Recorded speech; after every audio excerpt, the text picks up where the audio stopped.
Crazy Taxi. Take me to Pizza Hut. Personal pan pizzas for free when you buy turtles. Oh, you don't get no free pizza with Game Pass. Suck it, Game Pass.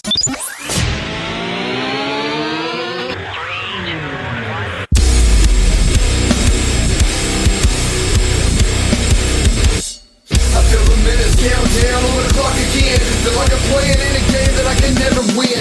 Time is running out, I know I gotta make a choice. So many whispers in my ear that I can't hear my voice. Tell me, will it end the situation that I'm in? Or am I bound to sit alone, drowning in my sins? Get right or get left, what will it be? Time is running out, the blood is flowing down the streets. People need to know we're living in a war zone. Hit the streets with the truth, tell them that it's on. What's up, everybody? Welcome to the Loot Bros podcast. I'm your host, Residentdarrell, and I have the dream team tonight. That's right. The Avengers have assembled. I got Johnson, Jam, and Joe. Ninja Turtles on Tuesday, people. Let's go. We have our good friend of the show, our Driftcast co-host and longtime patron. We got Matt G. Yo, what's up? I kind of wanted to do like a G unit, but then I don't know if you guys, y'all date back that far. You know what I'm saying? That would go over my head. Okay, well, there you go. You would know sell it like Randy Orton over here. And then we have our brother from down under. What's up, CJ? Hey guys, thanks for having me back. Looking forward to today. I've never spoken to Matt before on one of these podcasts.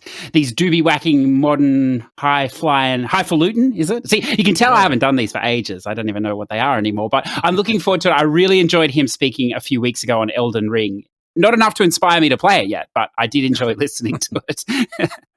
Hey, well, let the record show I bought the game and have not even downloaded it on my console. It is the most intimidating game on the shelf. There's no question. That's my excuse.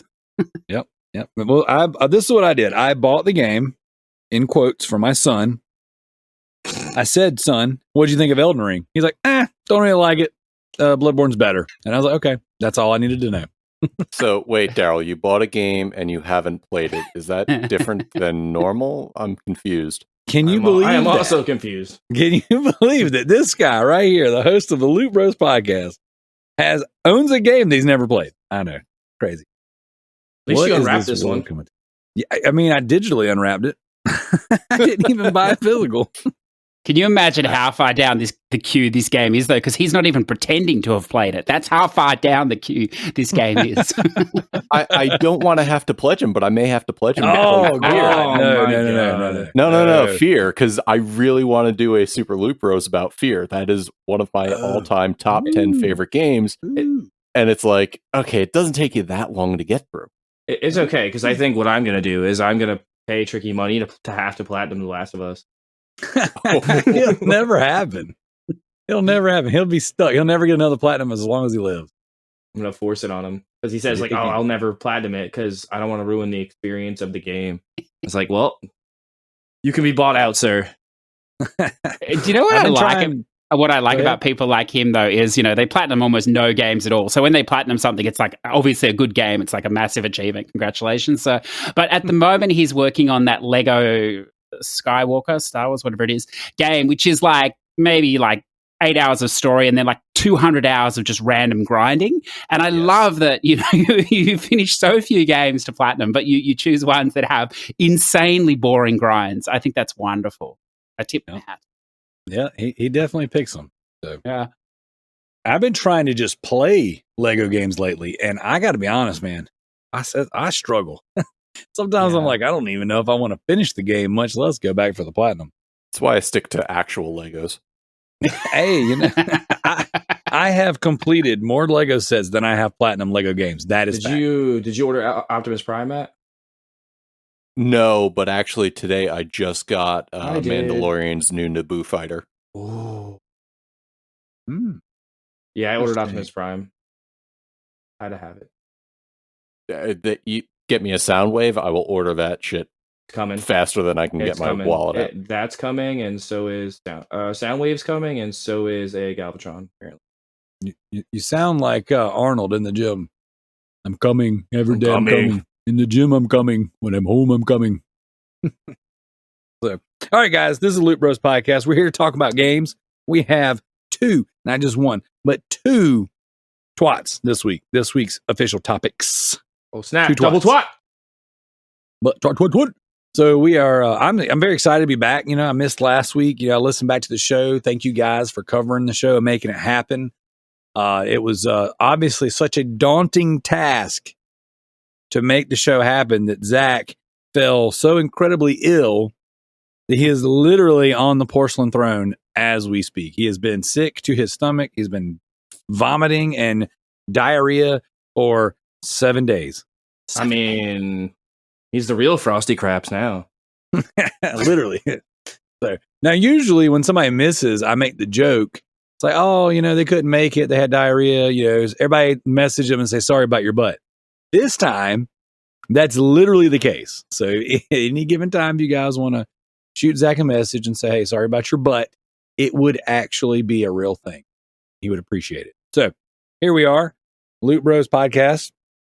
Before we get into our toast, if you guys wouldn't mind checking out the YouTube, checking out the various podcast platforms that we are available on, shooting us some reviews, giving us some stars, Spotify stars or Spotify hearts, whatever the freak they are. They're going up. I like seeing that. Seriously, it's like the more you guys give us reviews in any fashion, the more the numbers go up for the show. We definitely appreciate that. If you like what we do and you're into what we do, you can go check out our Patreon. You can get involved on the Patreon for as little as $1 a month. There's extra content on there each and every month. There are extra shows that we do specifically for Patreon, one being the Super Loot Bros Podcast, and then the other being the Deep Dive. Each and every month, we dive deep into, sometimes it's a game, sometimes it's a movie, video game themed, or video game adjacent, rather.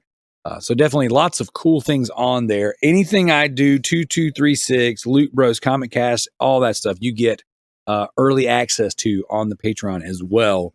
So yeah, lots of cool things there. You guys want to toast? Mm-hmm. All right, here we go. So this week's toast is going to go out to Teenage Mutant Ninja Turtles, Shredder's Revenge. Beyond it's the only appropriate excited. thing. We know that Joe is excited, but I'm also excited. I can't wait to sit down with my kids and freaking couch co-op that game. That is going to be a blast. I'm just extremely shocked that we got this before Cowabunga Collection. Like, I would assume that would have dropped already or been ready to drop, and then they're like, I don't know what they're doing now, because they said that's coming in the summer. Yep. So are we getting both of these games within months of each other? That's pretty awesome. Yeah, lots of turtles by August, I would imagine. It's friggin' turtle boners everywhere, man. That's right. The whole your half shell is going to be a full on shell. It's a full shell, yeah. It's on a full shell right now. So another thing I want to toast to is I want to give a shout out and a toast to our good friend in the community, friend of the show, and now my good friend in real life, Gaz Davis. You guys know Gaz. He's been in the group. He's commented. He's played games with us, done competitions with us. But he and I actually got to meet and hang out on awesome vacation. And I'm just going to be real with everybody. I've already told him this stuff, but you don't know how that stuff's going to go. All right. I live in Columbia, South Carolina. All right. Gaz lives in the UK, and he and his family flew all the way down into Orlando, Florida, to hit all the theme parks. So my family and I pack up using meeting him and his family as an excuse to go to Florida. We drive 8.5, 9 hours to get there. And it's like, hey, we'll hang out, ride a few rides, catch lunch or dinner or something, and we'll kind of see how it goes. And, maybe it's like awkward. Maybe it's, like, oh, we're it's cool playing games together. It's cool shooting, messages back and forth in the Facebook group, but you just don't really know how you're going to jive with people until you are face to face. And I got to say, excuse me, it was a blast. Our families meshed so well together, guys. Like, it was unbelievable. I couldn't have asked for anything better. Like, we all met up in the park. Of course, Gaz and I have plenty of things to talk to. I mean, we're just, shooting the breeze and kind of asking each other all the normal questions, like, oh, what's things like over there? What do y'all do? Blah, blah. Our wives clicked immediately, right? And then our kids all just paired up, and it's like they were best friends forever. Like, it was crazy how well. And for 2 days, we got to hang out, obviously go to the theme parks, go catch dinner.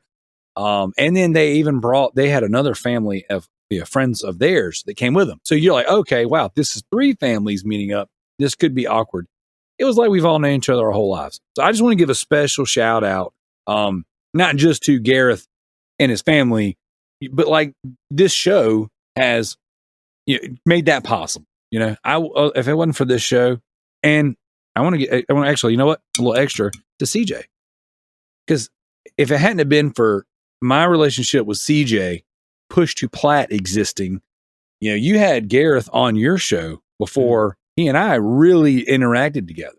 So this community and all the different layers and all the different ways we interact with each other, essentially came together and set the stage for 2 families to come together and hang out and have an absolute blast. It was very cool. And I'm so thankful I got to do that. So definitely want to give a shout out to the community that we've all built and all parties involved. You know what I'm saying? Because it takes all of us interacting together and making this thing work, dude. And it's very cool. So I just want to give a little slurp to that. Well, just before you do, can I 6 degrees of separation it back to you? Go for it. Because he's an awesome dude. And I met him in the Platcast Discord. I don't think I'd ever come across him before, and met him there. He's a big fan of theirs or whatever. And I got onto the Platcast Discord because you had Plat Zach and Chernobyl Ninja on your podcast ages and ages ago. So it really, if you think about it, it all started with you, sir. Oh, wow. That's crazy how that stuff works out. Yeah. Crazy how that stuff works out. So, well, I just want to throw it out there. I am so thankful. And it was so cool because I had this conversation with my wife. Now, we all hung out, and I'm in the shower, right? At the end of the day, my wife's brushing her teeth and she's sitting there talking to me, and she's like, I cannot believe how well that went and how everyone clicked and found a place together, and we had such a good time. And I'm like, yeah, I was like, can you imagine how awkward it was for me to be like, hey babe, this guy I met on the internet's coming into town, like, can we go meet up and hang out? I was like, that was one of my children saying, hey dad, I met this dude on the internet. I want to go spend time with him. I'm like, what the? No. I can just see before you met him and you're telling your kids, now don't give out our address, our home phone number, anything that they can trace us back, just in case this thing goes bad and we talk about soccer the whole time. Dude, it's funny because like, I was like, hey, whatever you guys do, like, they're going to have English accents. Like, just don't do that, because we do that here, because I tell on the show all the time, my wife watches Love Island, everything, and all these shows. And so the phrase, would you like to have a proper snog? Like, it is said in this house all the time. Or my wife would be like, fancy giving me a chat. And like, we repeat these things. And so I was like, please guys, they might not think that's funny. You just don't know. And we all got together, and it was so easy. So easy to hang out with. I hope someone asked the compulsory question of all English people, do you know the Queen? No, we did not. We didn't have tea with the Queen. That's like compulsory question. Oh my gosh, dude. What a missed I'm opportunity. sure they all have. Yeah. So it's funny though, because we sat at the dinner table and we just started talking about like, what do you call this over in England? Oh wow. We call it this. And the wildest conversations about zucchini, like what we call zucchini and what they call, I think it was Corvette.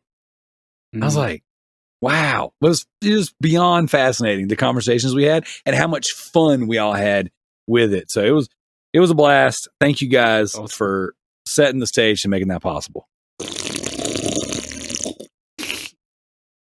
Definitely cool. So that being said, I'm officially booking the Loot Bros meet and greet tour. So we're gonna go all around the country and hang out with all you guys until it gets weird, and then we stop.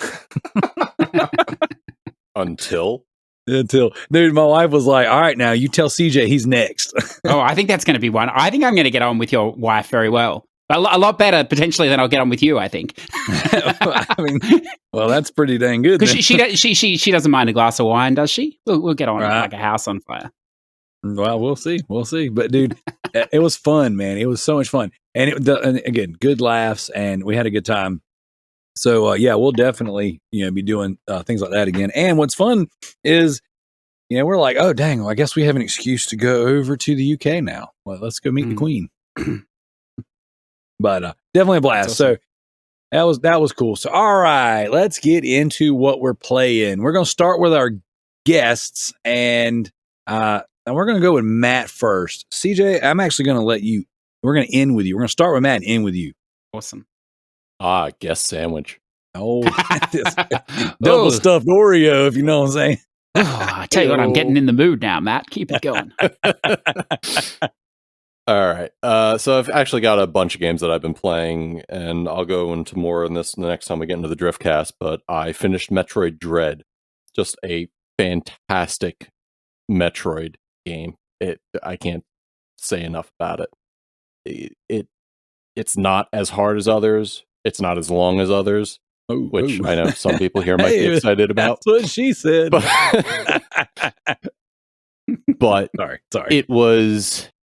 It points you in the right directions. I did use a guide for some of it, but it's smooth. It looks great. It plays great. It's everything I wanted out of a Metroid game, and it took so long for them to get it to us. But I was really happy with it. I've also been playing Hard Space Shipbreaker, which recently did its 1.0 release. You play a very indebted space junker to the tune of like 1.2 billion credits. And you have to dismantle ships to knock down your debt. But every day you're racking up more debt as you're buying supplies, as you're renting tools. And they put you in a shipyard where you're floating around in zero G, and you have to dismantle the ship to process it in one of 3 different various containers.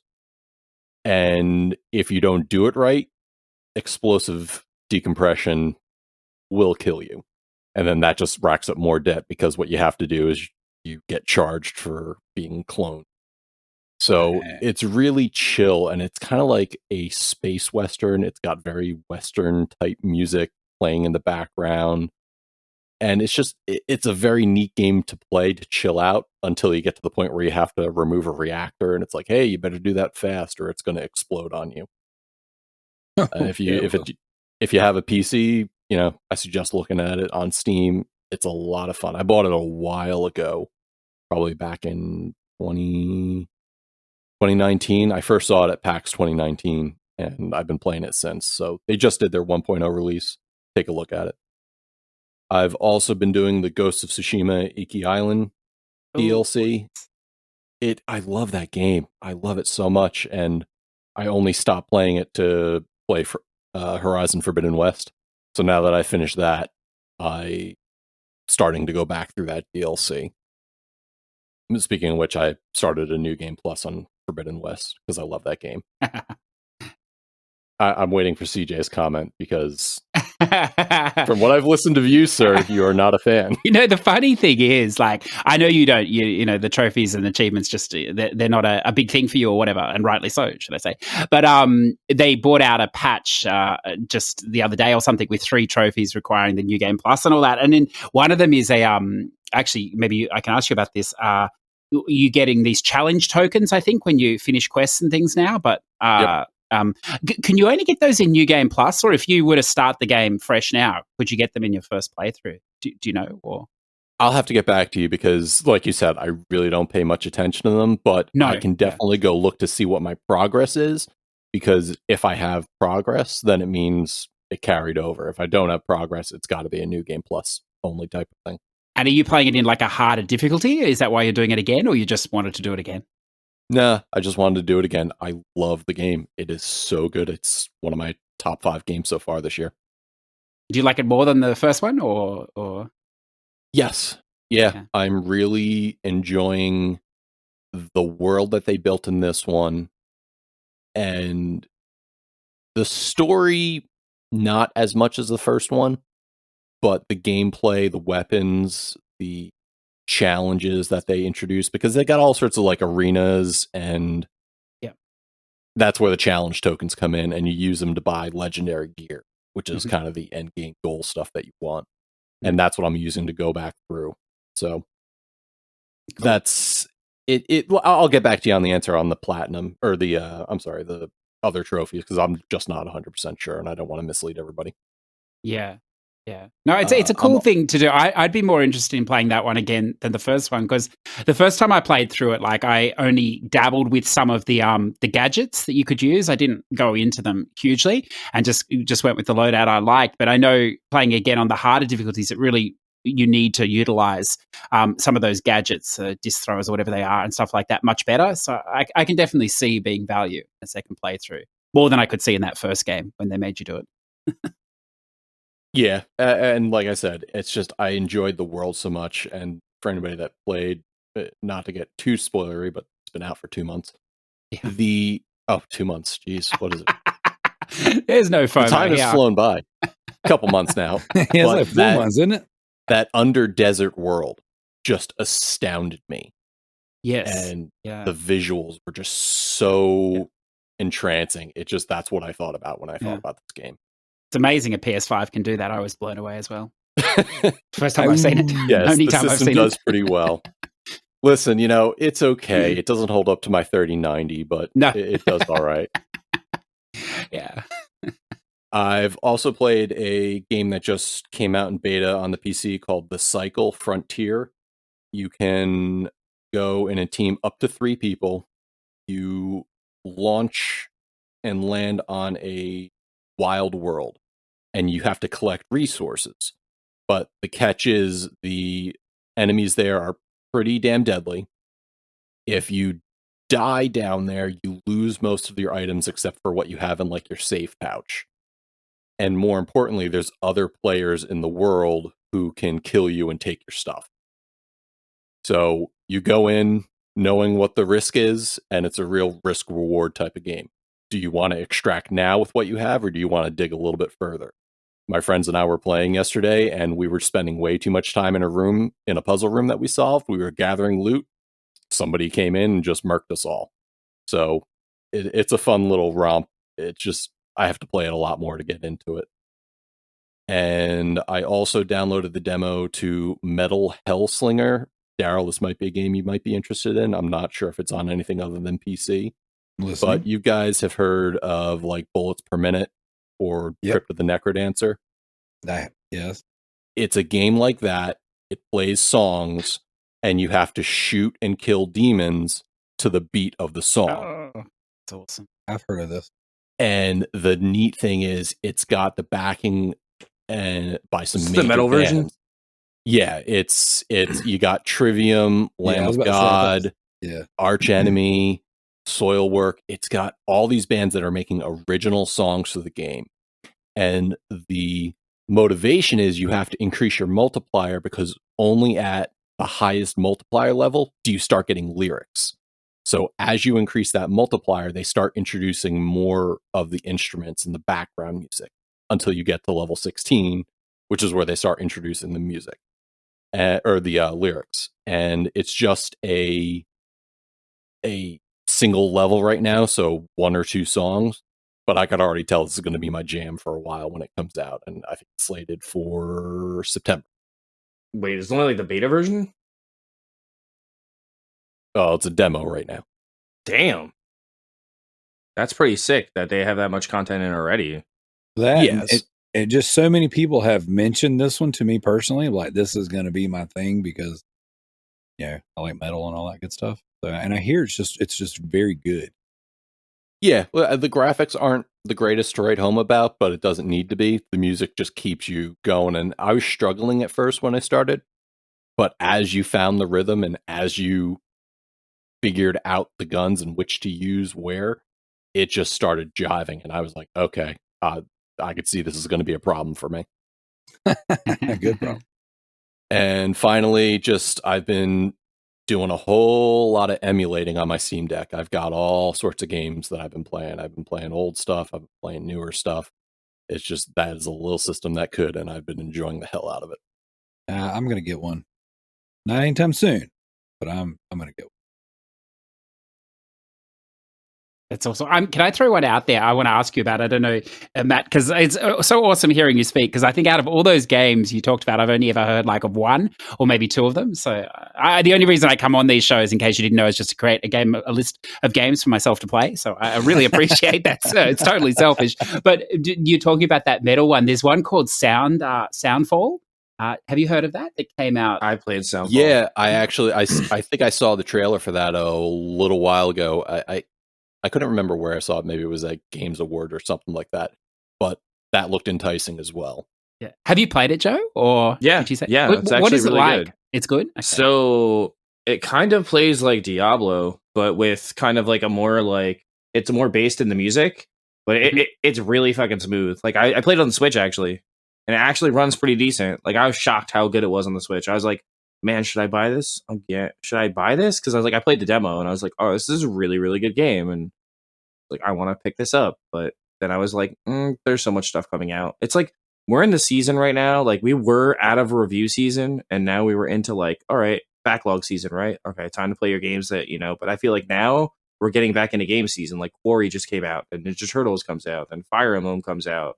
And there's something else I think this month too that I wanted. Plus, I still want KO the Kangaroo. So there's a lot of stuff out right now.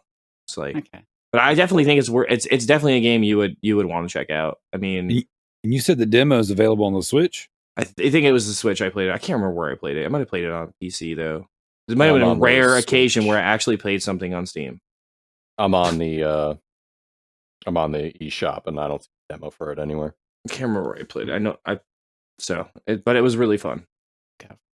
And then I had one more as well, Matt. I have a bit of a problem of picking up games I have no background in, that I know nothing about or how to play. WWE 2K22 and things like this. It was a great game. I mean, that was insane. Well, it probably is if you know anything about wrestling. But anyway, I'll get there in the end. But no, I wanted to ask about Metroid Dread because, I just wanted to ask: is that only play in one difficulty level, or did they patch in an easier mode, or is it just it's the same for everyone type thing? Or I remember starting, I just played it through on normal. They do have multiple difficulties, but they actually patched in some additional difficulties, which one was super easy mode. It's, I think it's exploration mode. And then super hard mode where I think it's one shot kills you. Yeah. So yeah, it's pretty neat. And then they also patch in a boss rush mode. So if you just want to take your run at the bosses, but you have to beat the game to be able to get to that. Yeah. So, and those bosses are no joke. Yeah. And then obviously it's a Metroidvania. How, I know you like these sort of games, so this is probably a redundant question, but for someone that usually gets very frustrated in directions and where to go and get incredibly lost, is it somewhat fair, at least in that way, or is it a pretty heavily Metroidvania in that aspect? It's very confusing. So they make it a little easier than the previous Metroids, and I did use a guide for some of these, and mostly the guides I went to was just, hey, point me in the right direction. Yeah. And then what Metroid does is if there's something in a zone that you need to look for, whether it's a power cell or a missile upgrade, it flashes white. So hey, this is an area, maybe you need to shoot your missiles at some of the walls. Maybe you need to explore a little bit. And that's what tells you that there's something in that area you need to go to. And then they also make it to the point where you have these teleporters. Once you get to a certain point in the game, the teleporters are initially linked to, like, a red teleporter goes to a red teleporter, and a green goes to green, purple goes to purple. When you reach a certain point in the game, all the teleporters open up and you can go to any teleporter from any teleporter, which helps you travel around a little bit faster. Okay.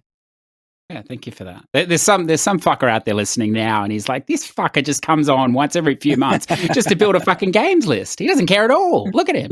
But no, I do appreciate it, because one of the things is you can't play everything, and to be able to hear people that have put serious time into these games so you can make a decision for yourself is very valuable, even for the listeners too, I know. Yep. Very good. Very good. Anything else, Matt? We play it so you don't have to, right? That's right. It's like the old Joe Dirt line. Well, look at this No, guy. I'm He's good. even played the Second Horizon twice for us. This guy's he's a martyr. Well, when you got no kids and a job that, is Monday through Friday, it gives me some free time at night to do stuff. I'm all for self-punishing yourself. It's not a problem. All right, Joe, what you got? I played a lot of stuff. I played Super Monkey Ball. The hell is one called? It's called Banana Mania, I think. Yeah, Banana Mania. It's the remake of the first two Monkey Ball games. Actually playing it right now. It's actually a fun game. It's frustrating as fuck because I'm almost towards the end of it. Dying a lot, and it's fun. For those of you not aware of like what Monkey Ball is, it's a game where you have a monkey inside a ball, and it kind of plays like Marble Madness, where like you traverse different levels from a top-down view, where the left stick controls the direction in which you go, and the right stick controls your camera. And it's a really fun little game. I mean, the courses get really difficult after a while, and I think that's what makes the game so much fun. Is the courses just get crazy difficult. I feel like this is not a tricky game. What are you trying to say? He can't play difficult games? No, he can play difficult games. He's beaten some pretty difficult games. He's platinumed some pretty difficult games, but he also uses macros, so he's a fucking cheater. Oh yeah, I use macros to get my fighting trophies. That's not cheating though. Ridiculousness. Oh my god. So yeah, I'm about like halfway through this game. I'm playing as Sonic the Hedgehog because you can unlock him. Because in this one, you can unlock old like Sega characters. So I'm playing as Sonic. So Sonic's in this little ball, and instead of collecting bananas, because I'm not a monkey, I'm collecting rings. Got him. You can actually unlock the main character from Yakuza in this. Really? Yeah. Pretty cool. And the Jet Set Radio character. They brought a lot of characters in this one. I'm really enjoying this one. It's really tough though. I think I'm like level or world like 6, and there's 10 worlds, so I should finish it sometime in my lifetime if I don't give up and play something else. It's hard to hear you talk about a monkey banana game without thinking of the old chocolate banana. The chocolate banana? I mean, there's I didn't. I don't think there's any chocolate bananas in this game until yet. you said it. Hey, we got to bring our jokes back. What we do on this show?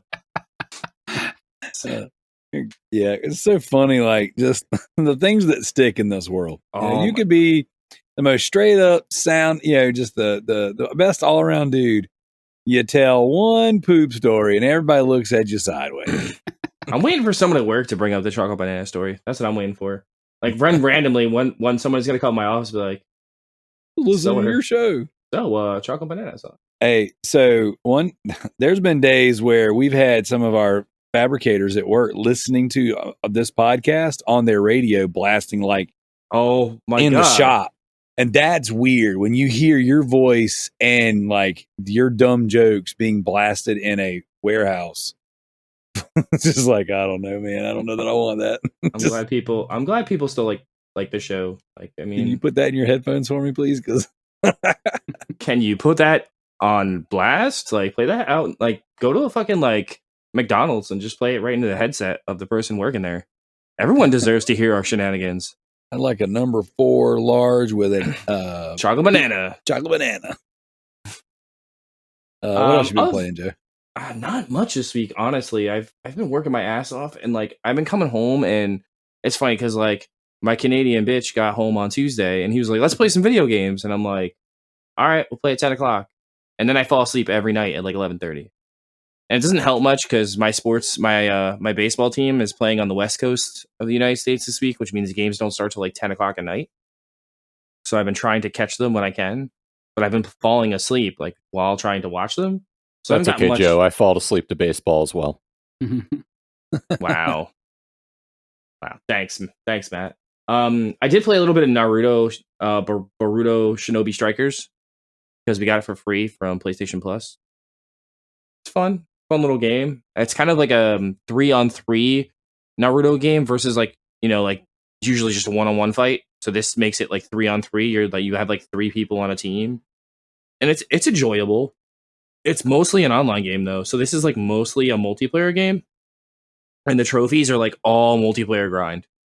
So yeah, so it's like one of those games where like the game itself is the tutorial, and then once you beat the tutorial, you go online and play the rest of the game. So it's like they just teach you the mechanics in the story mode, and then like they expect you to actually play with people afterwards. And I'm like, I don't do that. So I'm just gonna turn it off after I beat like the next like 12 missions, and then I'm done. So there's that. I played Subnautica because I was like, what's this Subnautica game about? Has anybody played Subnautica on here? I have. Yep. That is a fun game. It's so But I don't know if it's my kind of game because I have to put time into it beyond like time I want to play. But the next game I played is going to shock all of you. And if anybody's been watching what I've been playing on Switch, like then you'll know what it is. But I've been playing Fortnite. What? Yeah, right? I know. Are you doing the no build mode? Yeah. And thank God it exists. Because I hate building shit in that game. It's the reason I stopped playing it. All these little kids are like, and then the shit's built, and I'm like, oh, that's cool. Not. I'm like, how do you build that fast? Like, it's not possible. Your hands can't move that fast. Dude, I've I watched my kids almost- do that stuff. Crazy. And I'm not going to deter people, or I'm not going to have a slight against people who actually have talent and can build fast. But I can guarantee a lot of them probably use macros and stuff like that. Yeah. My So kids don't. It's like tricky, So like tricky and- building. Yeah, tricky building. Yeah, my kids don't. And I just watch them, and like my 7-year-old, I mean, he's been playing the game for a couple years now. So just watching him navigate building a friggin' treehouse over you when you're trying to just go, you know what I'm saying, shoot him and put him down. It's just like, you just built a shopping mall around me, and I don't know. I don't know what to do. He's like, yeah, and I went and had food at the food court, came back, and then shot you. Yeah, and Before then you even knew what happened. It's like, you want to know how to beat dad in Fortnite? Just build something around him and then wait the storm out. He'll never get out.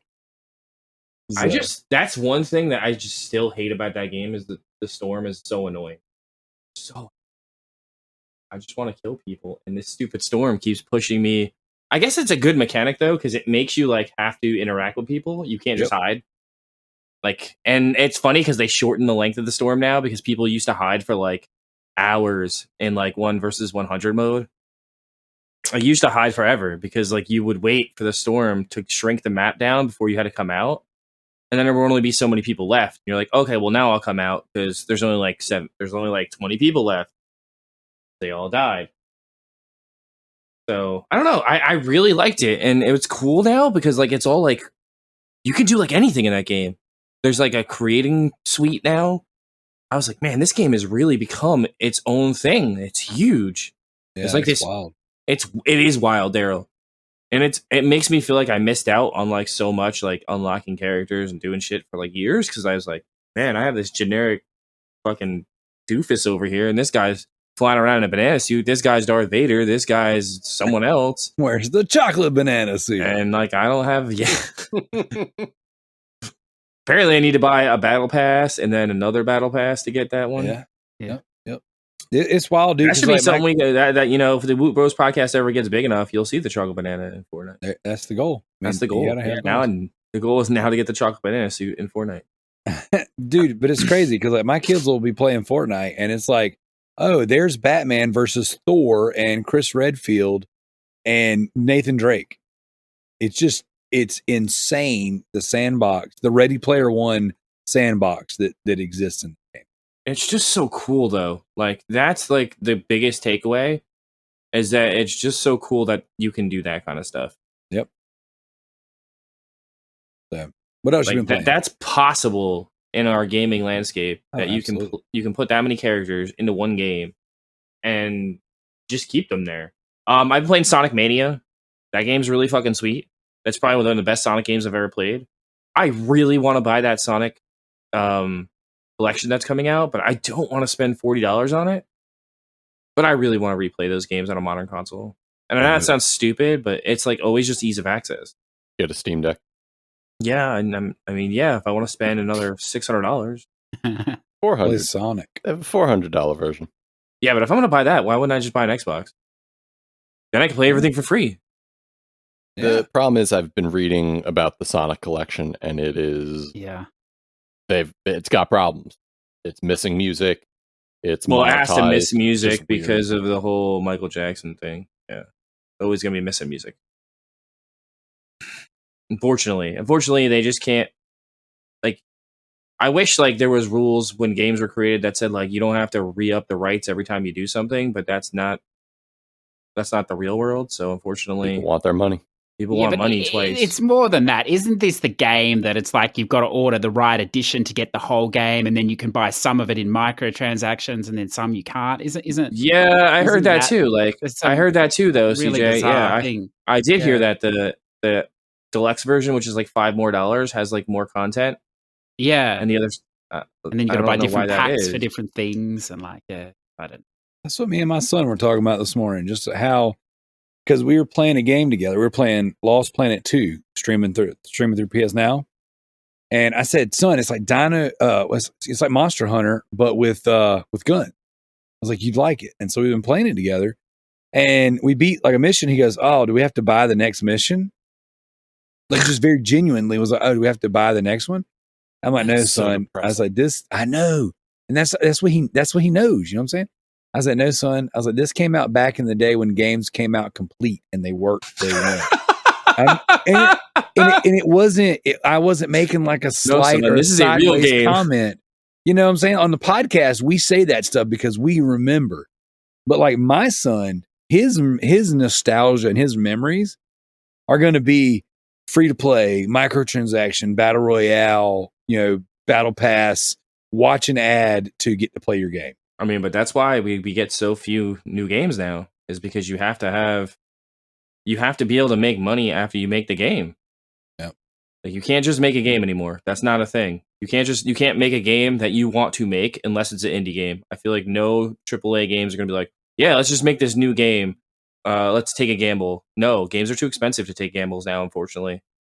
And I think that's the saddest part of the industry right now. I think you got to take some responsibility here, Darrell. You led your children into the snake's lair. The old snake salesman himself, Jimmy Ryan, buying levels. Can you imagine? He'd be like, finally, I've won, when he hears comments like that. It's just, you got to take some responsibility. Jesus, You've denied your children the true system, and now they're paying for it with this pony box. Oh, look, I've got no time for it. I'm sorry. Look, I like a real kids to walk around and think everything's free in life. That's right. Hey, look, you got him. You gave him a chance to work with the true Messiah and Phil We Trust, and this would never have happened. Instead, you got him working for the snake salesman himself, how's Mr. that Jimmy working Ryan. for you guys? Halo.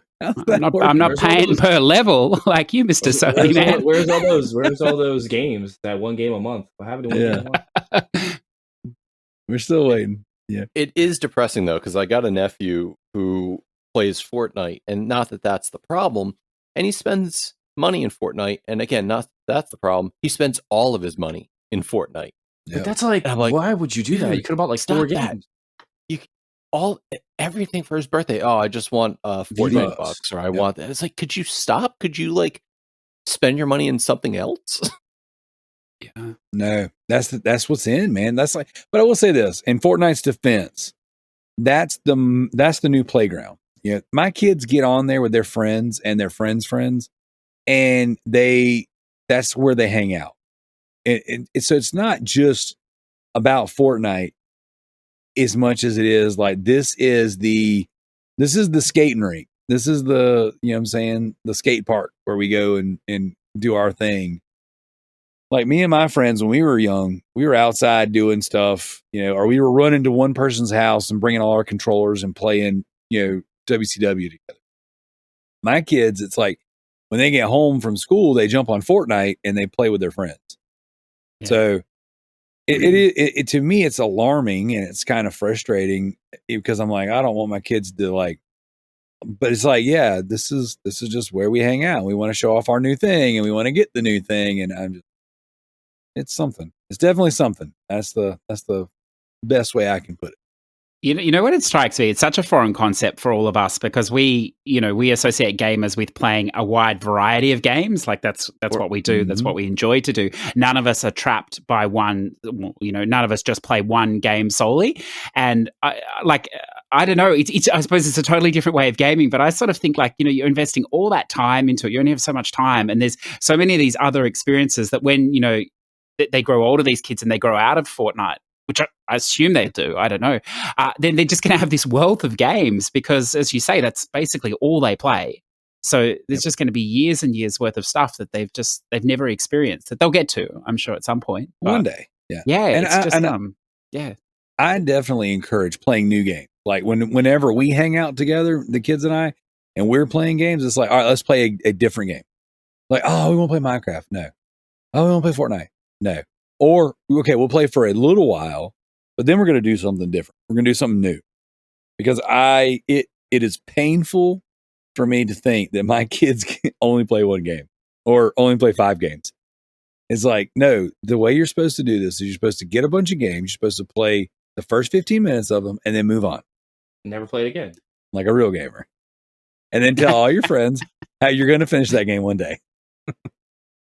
I just don't understand. Like I understand the loop or whatever. It's very addictive, but I don't understand a lot of more like, I don't know, hardcore serious gamers, people that would associate themselves as gaming. They like loops that, they like investing time in RPG or any sort of game where your character gets stronger or you get more competent or whatever else. And I know you get better at Fortnite, obviously, the more you play it. But at its essence, every person is the same in that game. Like, my character's not better than yours. Maybe I'm better than you because I've spent more time. And as we all know, as we get older, just because you invest time in something doesn't necessarily make you better at it. Some people will be better. So there are going to be people that playing that Fortnite a lot that are not good, but it still draws them in, whereas, these more traditional games, we like investing the time in because we usually, something gets stronger, the levels go up, or, we become more competent in that. So I don't know. I suppose it's the pure skill basis of it. Maybe that's the attraction. I don't know.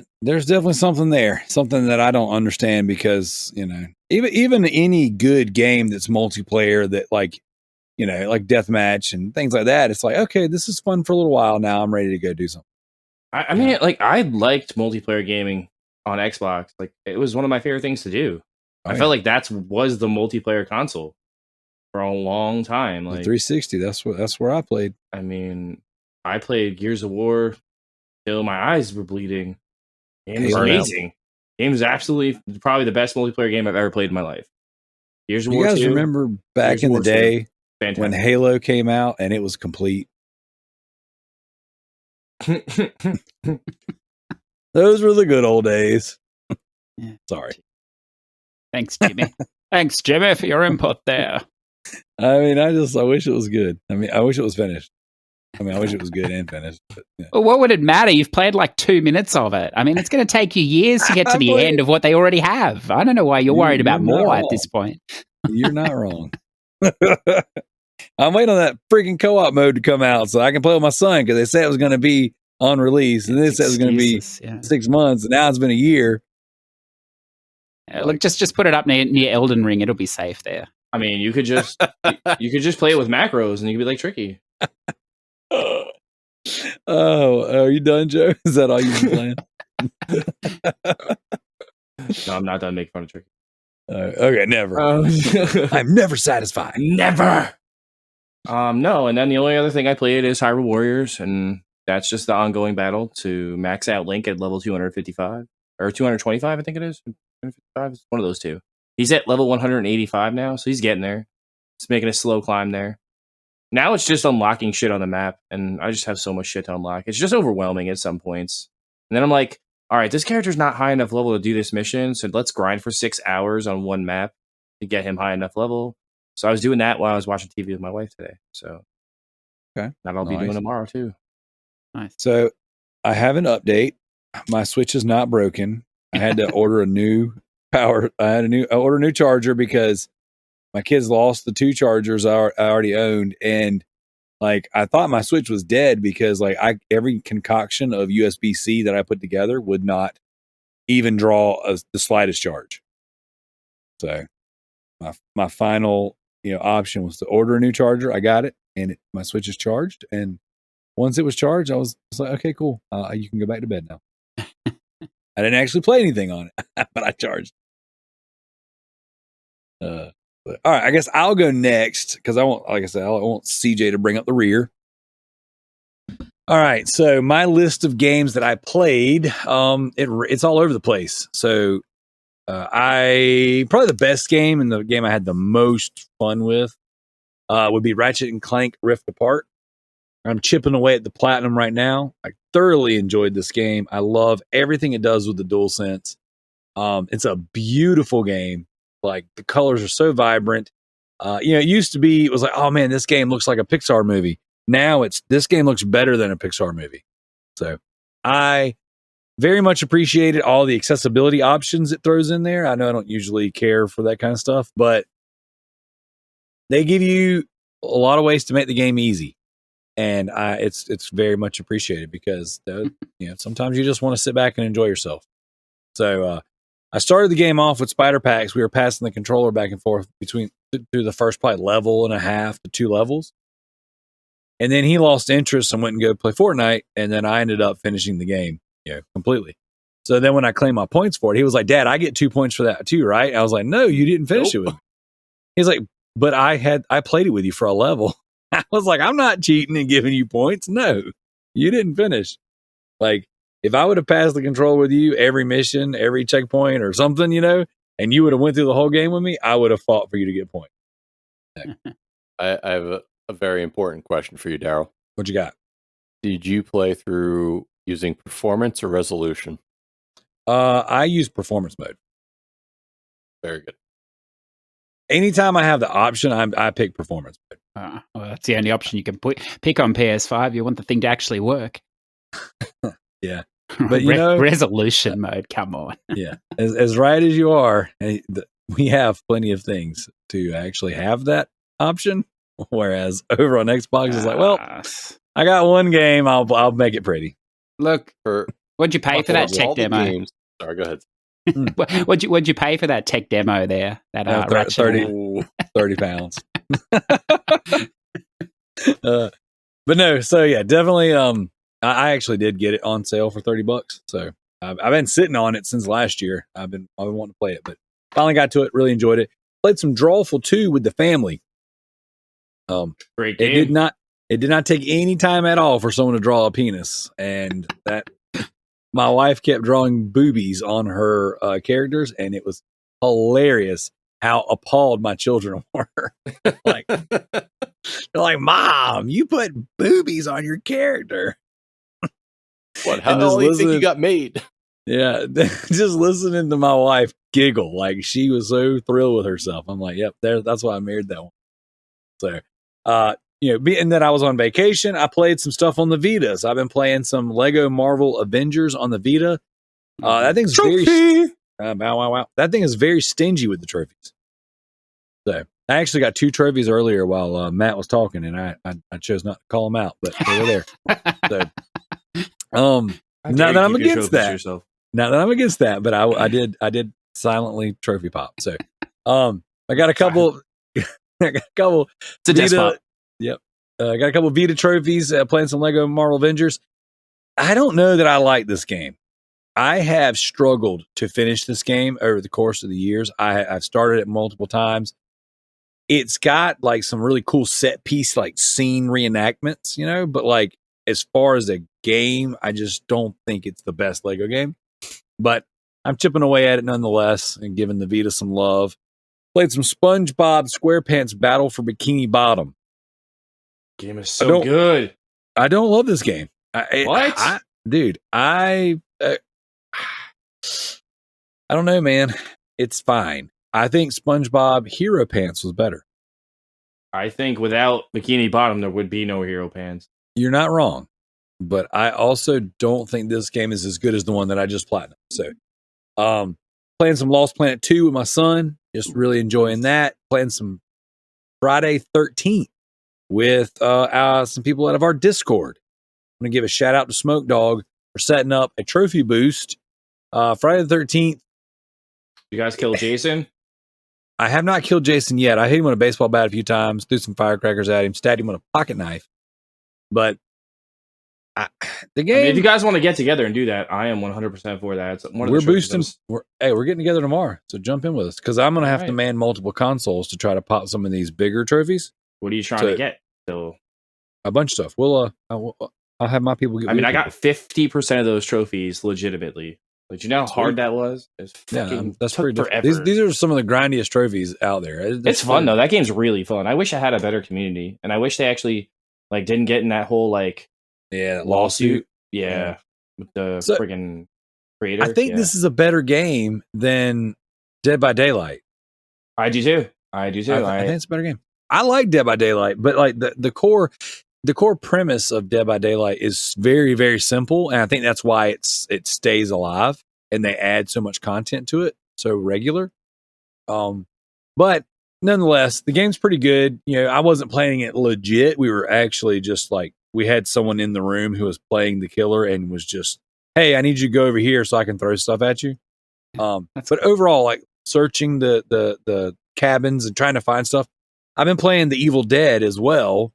And The Evil Dead is very much like Friday the 13th, but with like a horde mode mechanic, you know, because whoever's controlling the demon can spawn lots and lots of enemies for you to fight.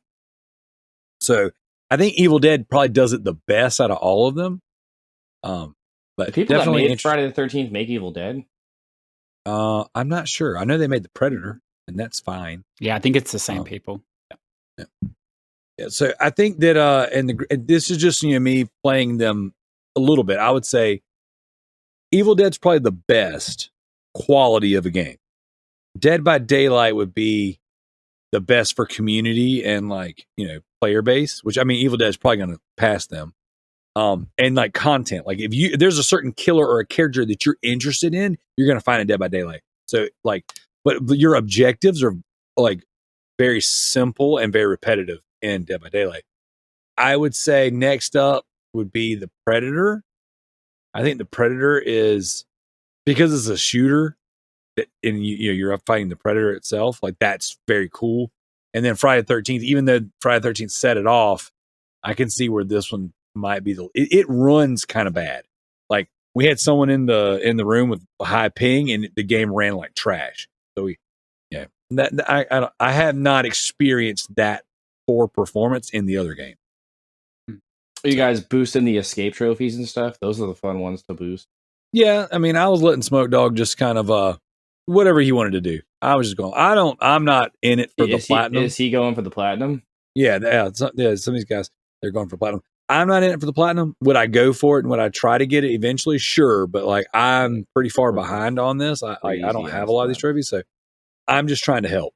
Now we'll see when I get farther into it if this boost group stays fun and cool. I played a little bit of Siren. I've been putting that one off for years and years and years, so I booted it up.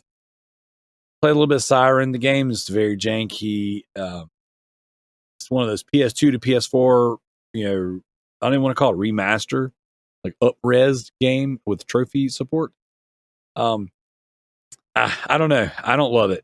It's got all of the jank from the PS2 era in a world and a story that I'm not really resonating with, but third-person survival horror nonetheless. And then I guess the next thing is I played a little bit at CJ's recommendation, Totally Normal Journey. Wow. Oh, yes. Freaking wow. Like that, I played, I don't know, 30 minutes of it. Like several songs. Like the alien shooting aliens, or the dude shooting aliens out of his butt, or whatever that was during that song. I was like, what is this? Like, this is wow. I don't know what this game is, but it is freaking wild. It is hand drawn and animated. It operates similar to like these, you know, full motion video games that we've been playing, these Whales interactive games. Your choices are a little more, you know, option A or option B. And everything is like, there's like dialogue points, and then there's like a music video. And then there's like dialogue points, and like you'll have an option to choose something, and whichever the correct option is, I'm assuming, is you get a song. And oh my gosh, dude, it's so weird. It's so weird. But it's funny. Like, it made me laugh. I was taking videos of it and sending them to Jared. Yeah. I was like, man, you gotta check this out. This is freaking weird. It's such a random game. It's been on the store for a while, and I've been looking at it occasionally. And then I think it was Friday night, I messaged you just for some reason. I decided it was a good time to give it a go. And it's it is like, but the thing is, the singing is actually good. It's not like really dreadful or anything. Yeah, like it's not terrible. Like the material is just off. I don't know if you got to the Singing Nun song yet. That's just crazy shit. That's where I stopped. Well, it's great. And there's a spaghetti song depending on what option you pick. It's wonderful. It's just so out there. Yeah, this game is weird. Like, how long is it? Like, I think it's about an hour for each a playthrough, and if you want to plat it, I think you got to play it like twice because you choose some different options. But yeah, and you get different songs on the other options. So it's a little different. Okay, cool. Yeah. I was worried it was going to be a little too spammy. Like when you said it was like an hour. Okay, I went by your recommendation. You said it wasn't like a spammy click through game, like you actually have to play through and listen to all the videos and stuff. But I stopped. I guess like. I don't know, I guess about a half hour into it, because that's when Noah and I were going to play Lost Planet. But I was like, oh my gosh, this is wild. This is one of those games that like it's cringy bad, but then it's also like kind of good. So you're like, I need other people to experience this. Like other people need to weigh in on what am I seeing here? Because they're either someone out is really, really, really on the wildest drugs, or they're genius. Like, you don't just stumble across this. Like this, you didn't just do this by accident. Well, I don't want to speak out of turn because I'm not on the spam council, but I know a little about spam. Some would say, and I don't think it is because like you play a lot of these games and it's low, like it's just a cash grab, you can tell. But like that, they're actually like, it's well animated or whatever else. Yes. The singing is professional. There's no question. It's not some just guy in his bathroom or something. And what I liked about it is it's just so weird. Like, the through line, the story, like it's just random. And it's not often that you play stuff that is just that. Like, I mean, you can't have a really long game like that because it just wouldn't work. But, an hour experience, it's just like you just get a glimpse in someone's mind and you're like, I just love there's people out there that are creating something like this. I like how you, the king of the rats, are like, yeah, I know a little about spam. Well, it's just, I don't know. It's wild. Like, Joe, I'm gonna send you some videos. I'll send them to you too, Matt, just for fun. Yeah, and I think it's only like $5 US or something. Yeah, is it like right? It's the best $5 I've ever spent in my life. Like, I was like, what? And it's so crazy because, like you said, the music is well produced, like sound quality wise, volume. But then the actual dialogue section is like they stood in front of their MacBook and just hit record with the onboard mic. And then they're like, yeah, that kind of reminds me of the time that I sold a kid a bunch of Bitcoin for $1,000. He's like, I'm not a bad guy. He's like, I'm just not a good guy. And then they have that whole battle with the devil. I was like, that song I was like, what in the world? It's a really good, I don't know, if you're used to playing like longer games and then you need like a little like break or a palate cleanser or something, a bit like the FMVs, except some of them are a bit longer, but like it's that right length that, you don't feel like you're playing a spam game, you're getting something out of it and you're also just chilled out and enjoying it type thing. So good. So good. So yeah. And then I kind of want to end it with this, with a Wales interactive game. My wife, freshly named BWOW, thanks to Jared, in honor of JWoww, one of the finest, most upstanding members of the Jersey Shore. He decided I guess because I was using WoW, it's Brandy in the her new name's BWOW. Her name's BWOW. When I told her that, she laughed. That should be her new trophy. That should be her new PlayStation handle. Dude, wow. Yes, I need to make her own, her everything. Her social media should just be BWOW. So BWOW and I played through the Shape-Shifting Detective, another Wales interactive game. This one's one of the longer ones and one of the more boring ones, but it has such an interesting concept and idea that I was like, oh man, I really think we're gonna like this one. But then 3 nights in a row, we fell asleep playing. Yeah. And it's just the way that you have to kind of navigate talking from person to person to get the information you need to move from chapter to chapter. And for us, we don't look at a guide. We do everything organic. And then once we beat the game and we start our second and third playthroughs, then I wait for her to go to sleep. And then I usually platinum out the games so I can skip some scenes because she'll make me watch the same stuff we've seen over and over again. So it's very interesting. It's got a very cool premise. And it was cool trying to figure out what, between me and her, what we thought was going on. There's just kind of like, I'm going to shotgun spray a couple concepts or ideas to you guys, and this is the game. You're a detective who can change form and turn into the people that you have interacted with. There's tarot card readers, there's demon possession, there's aliens, there's murder, and then love triangles. So it's essentially X-Files? Yes. Kinda, yeah. Actually, but without Mulder and Scully. And good. So, not terrible. Not terrible. Definitely not my favorite Wales game so far, but I just this is something that BWOW and I are really, really enjoying together. And we basically have a PlayStation in our room dedicated to these games. I've downloaded all of them, and we're just going. And so, but what's really cool about this one is you meet these characters named Poe and Monroe, and then they have their own game, which CJ, you've played. And so now we get to go straight from this game into I think it's the Dark Tales or Dark Adventures or Dark Nights with Poe and Monroe. So, pretty cool. So, but she digs this, man. And this is like, I'm a gamer and I want to play video games. I want to get trophies. So like selfishly, I'm like, this is cool that we're doing my hobby. But these things, these games, sitting there with your person and me like, oh, this is what the decision I would make. This is what I would say. And then hearing what she would say, sometimes they're different. And sometimes they just pull one out of the hat and just go a little wild. And it's like, I don't know. We're having a genuine lot of fun and a good time with these games.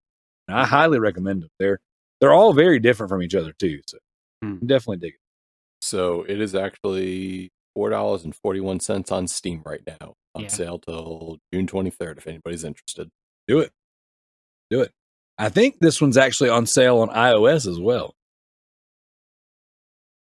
I don't know that all the Wales games are on iOS, but I feel like I saw this one pop up. Yeah, you've sort of played it. Like Jared mentioned, he sent a message the other day saying that it wasn't one of his favorite ones either, or whatever. And like you've both played enough now to sort of, well, obviously to know what you like, but some of them are more like some of them are more dialogue, narrative heavy in that they can just be set in one room, a bit like that horror one that you liked, I think, recently.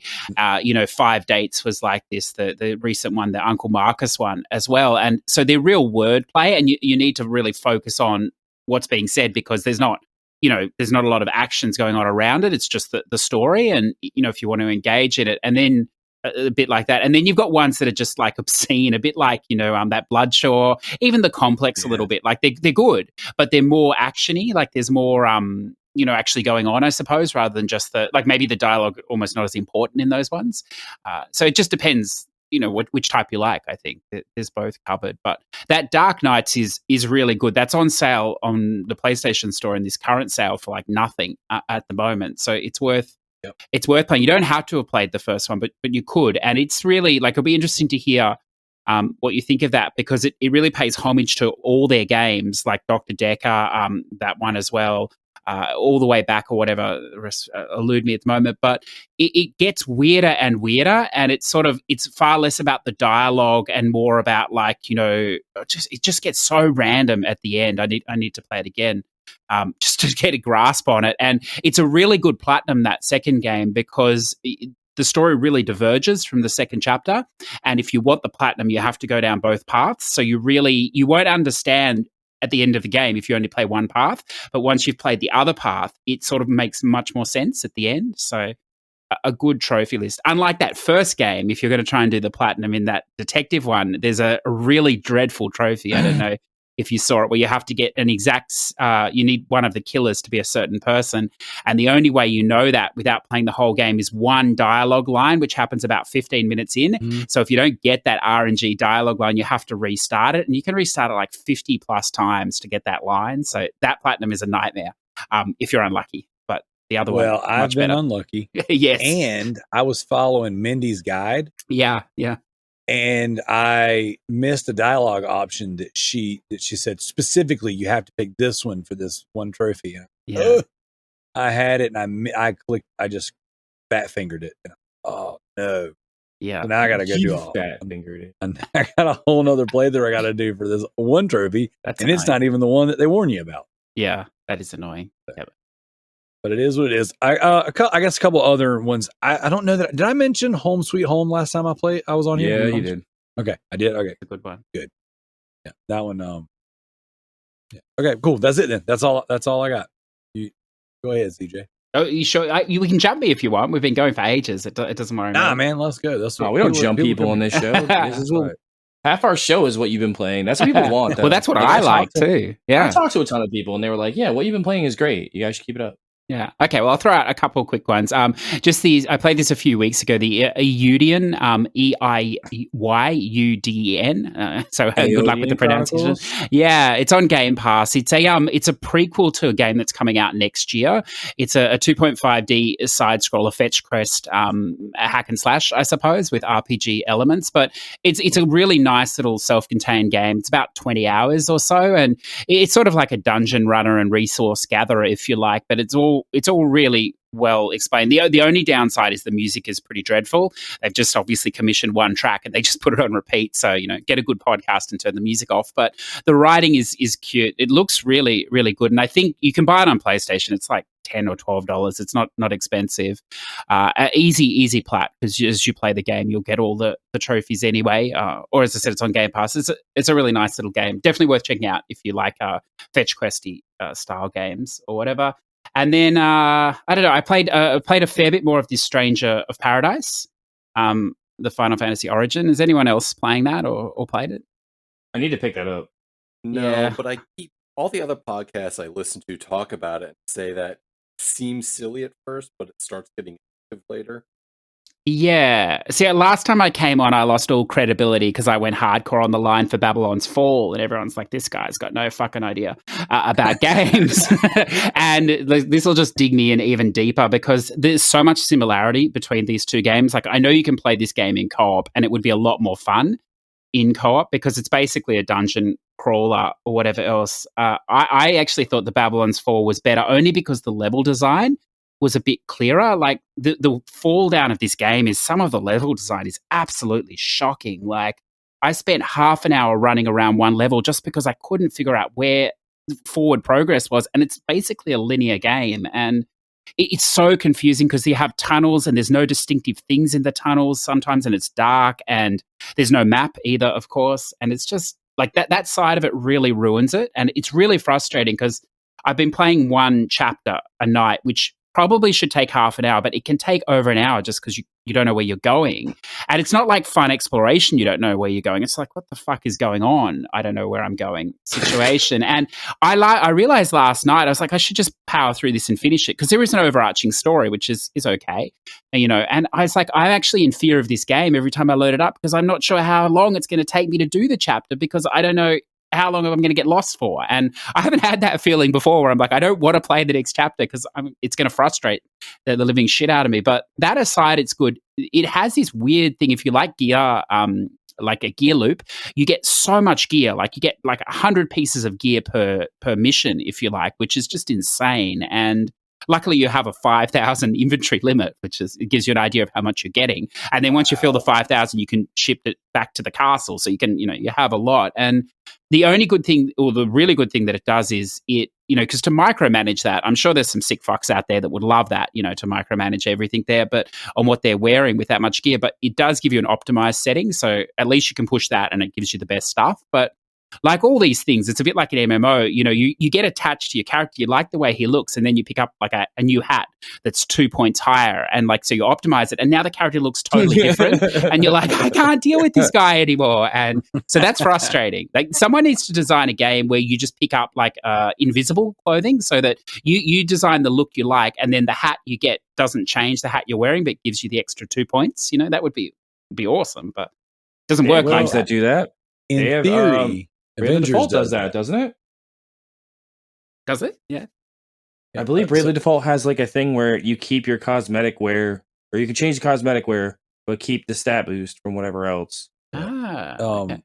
Yeah, so Marvel's Avengers does that, but it leaves like the kind of the default character look.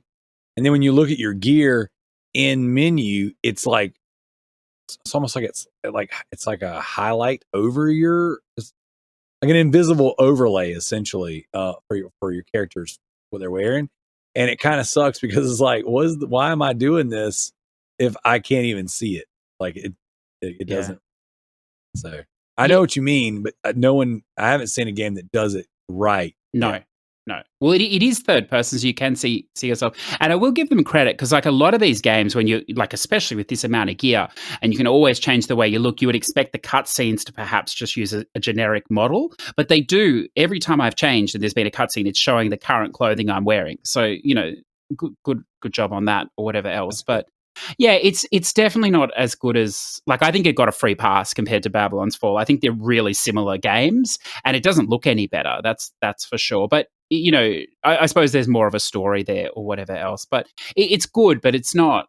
Yeah, I don't know. It's not exactly what I was expecting. I think, like, I wouldn't pay unless you really want to play it. I wouldn't race out and get it, sort of thing. No, I'm gonna wait till it's $20. Yeah, I'm gonna yield on this game. Yeah, I don't think they're gonna. Bargain bin. I don't think it's going to get any better, like patches, like it works and everything else. And no, but it's like one of those games like I don't have to buy full price. And no, they're not definitely. They're not going to make a sequel, so no, and it will come down. Tricky's whole you got to support the developers. Yeah. See, enough people do that I don't have to. So. Yeah, well, look, I bought 2 copies of it for some sick reason on Xbox and PlayStation, so I've covered you for supporting the devs. Oh, there you go. See, thanks, CJ. I appreciate you taking the bullet for me. It's so funny because the story's so overarching, and I was getting so frustrated with the levels. Right, rather than continue on with the PlayStation, I'm like, I'm gonna fucking buy this on the Xbox. I'm gonna do one mission a night. I'm gonna finish it. I'm gonna come back and finish it all in a day on PlayStation, and I'll be able to follow the story, and I'll know where I'm going. I was like, I was thinking about it the other day. I was like, this is some real first world logic, isn't it? This sort of shit. Like, but anyway, that is. I'll throw out another one. Vampire: The Masquerade, Swan Song. I don't know if any of you saw this. I was looking at your profile and saw that. Is that the actual vampire game? The sequel one, or is that the online game? So no, there is an online. That's a bit like a what do you call it? Like a Fortnite type game, isn't it? Yeah. And then there is the Bloodlines 2, which is coming out either later this year or next year, which is a sequel to the old game that everyone loved. This is in the same world, a spin-off game or something from the single player game. But I didn't know anything about it, and anything it's THQ, I think, or no, it's Embracer Group, one of those people. Anything they make is like a Nacon, Anything they make is terrifying because it could be like anything. Like we've all played Darksiders 3. It could be anything. But it's not what I expected, and it's again, it's probably not.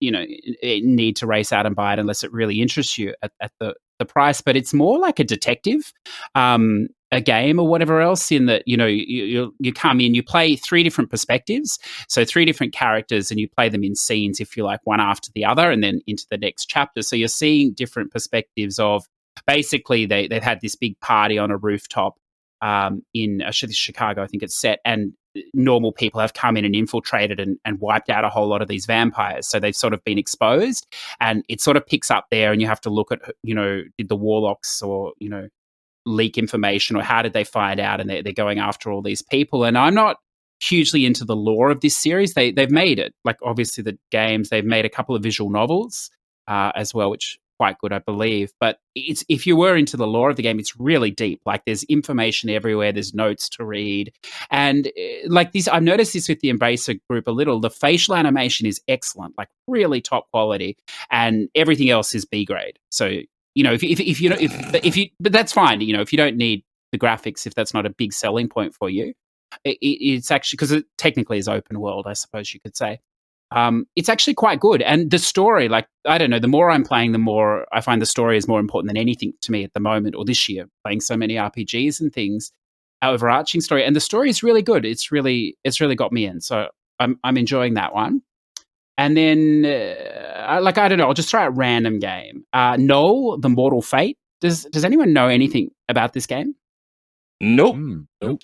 I'm looking at it, but I Yeah, so it's like I saw it on the store and I was like, I must have for some reason. I really like the art style, and it's made in RPG Maker or whatever else. So there's been a couple of decent indie games that have come out of that now, proper sort of games. And this is a visual novel. Apparently, it was like a whole web series. Like they'd made 7 sort of seasons of this, and now they've turned it into a game. And initially I thought it's just going to be a total VN or whatever. It'll take a few hours, but I played basically to the end of the first chapter, of which there's 7 or 8 seasons or whatever, and each one is a good 2 to 3 hours, and it is predominantly largely VN, but there's also movement sections with puzzles, so they're sort of moving puzzles, if you like, how you get through the level and stuff like that make you think a little bit. They're not like pushovers or whatever, but again, made in RPG Maker, so graphically it's punching above its weight, and it's really cool. Obviously, like that program comes with a lot of preset forms or templates, and it's got a feel of like a Persona game a little bit in the dialogue. It uses similar dialogues, standard VN, like it hyperimposes the characters when you first meet them and takes a full screen, then comes back. But it again, the gameplay is whatever. The story is really interesting. It's this idea that you're a classical pianist that's lost a competition, and you have this opportunity to sell your soul to the devil to win it. But there's a lot of other factors going on, like the reason that the town wants you to win it is because they really want to kill the person who won it. So they rigged the competition to make this other person win it because she's the daughter of the mafia boss that runs the town. And of course, they didn't tell you that when you make the deal with the devil, there's a price. And so when you make a deal with this devil, you lose your arms and your legs. So now you're supposed to be a concert pianist with no arms or legs, and which is sort of hilarious. But then the devil, you can make 3 wishes as a human, only 3, and ultimately the 3rd wish will take your life, most likely in payment. But the devil realizes that, she didn't know the full terms of the deal, so now the devil's conflicted, and they're sort of helping you, but only so far as so you can get more wishes. And it's quite convoluted, but it's really, again, it's like that total musical journey. It's just totally different. And I've been playing so many bigger games this year, and it's easy to see this standard format come through, that when you see something that's just totally different, that you've never played, or a story you've never really read or even seen in film or something, to this degree, with these sort of 2 protagonists that are both conflicted, but both, also opposing each other and having to work together. It's a really cool, a cool little idea or whatever else. And then, I don't know, I think that might be...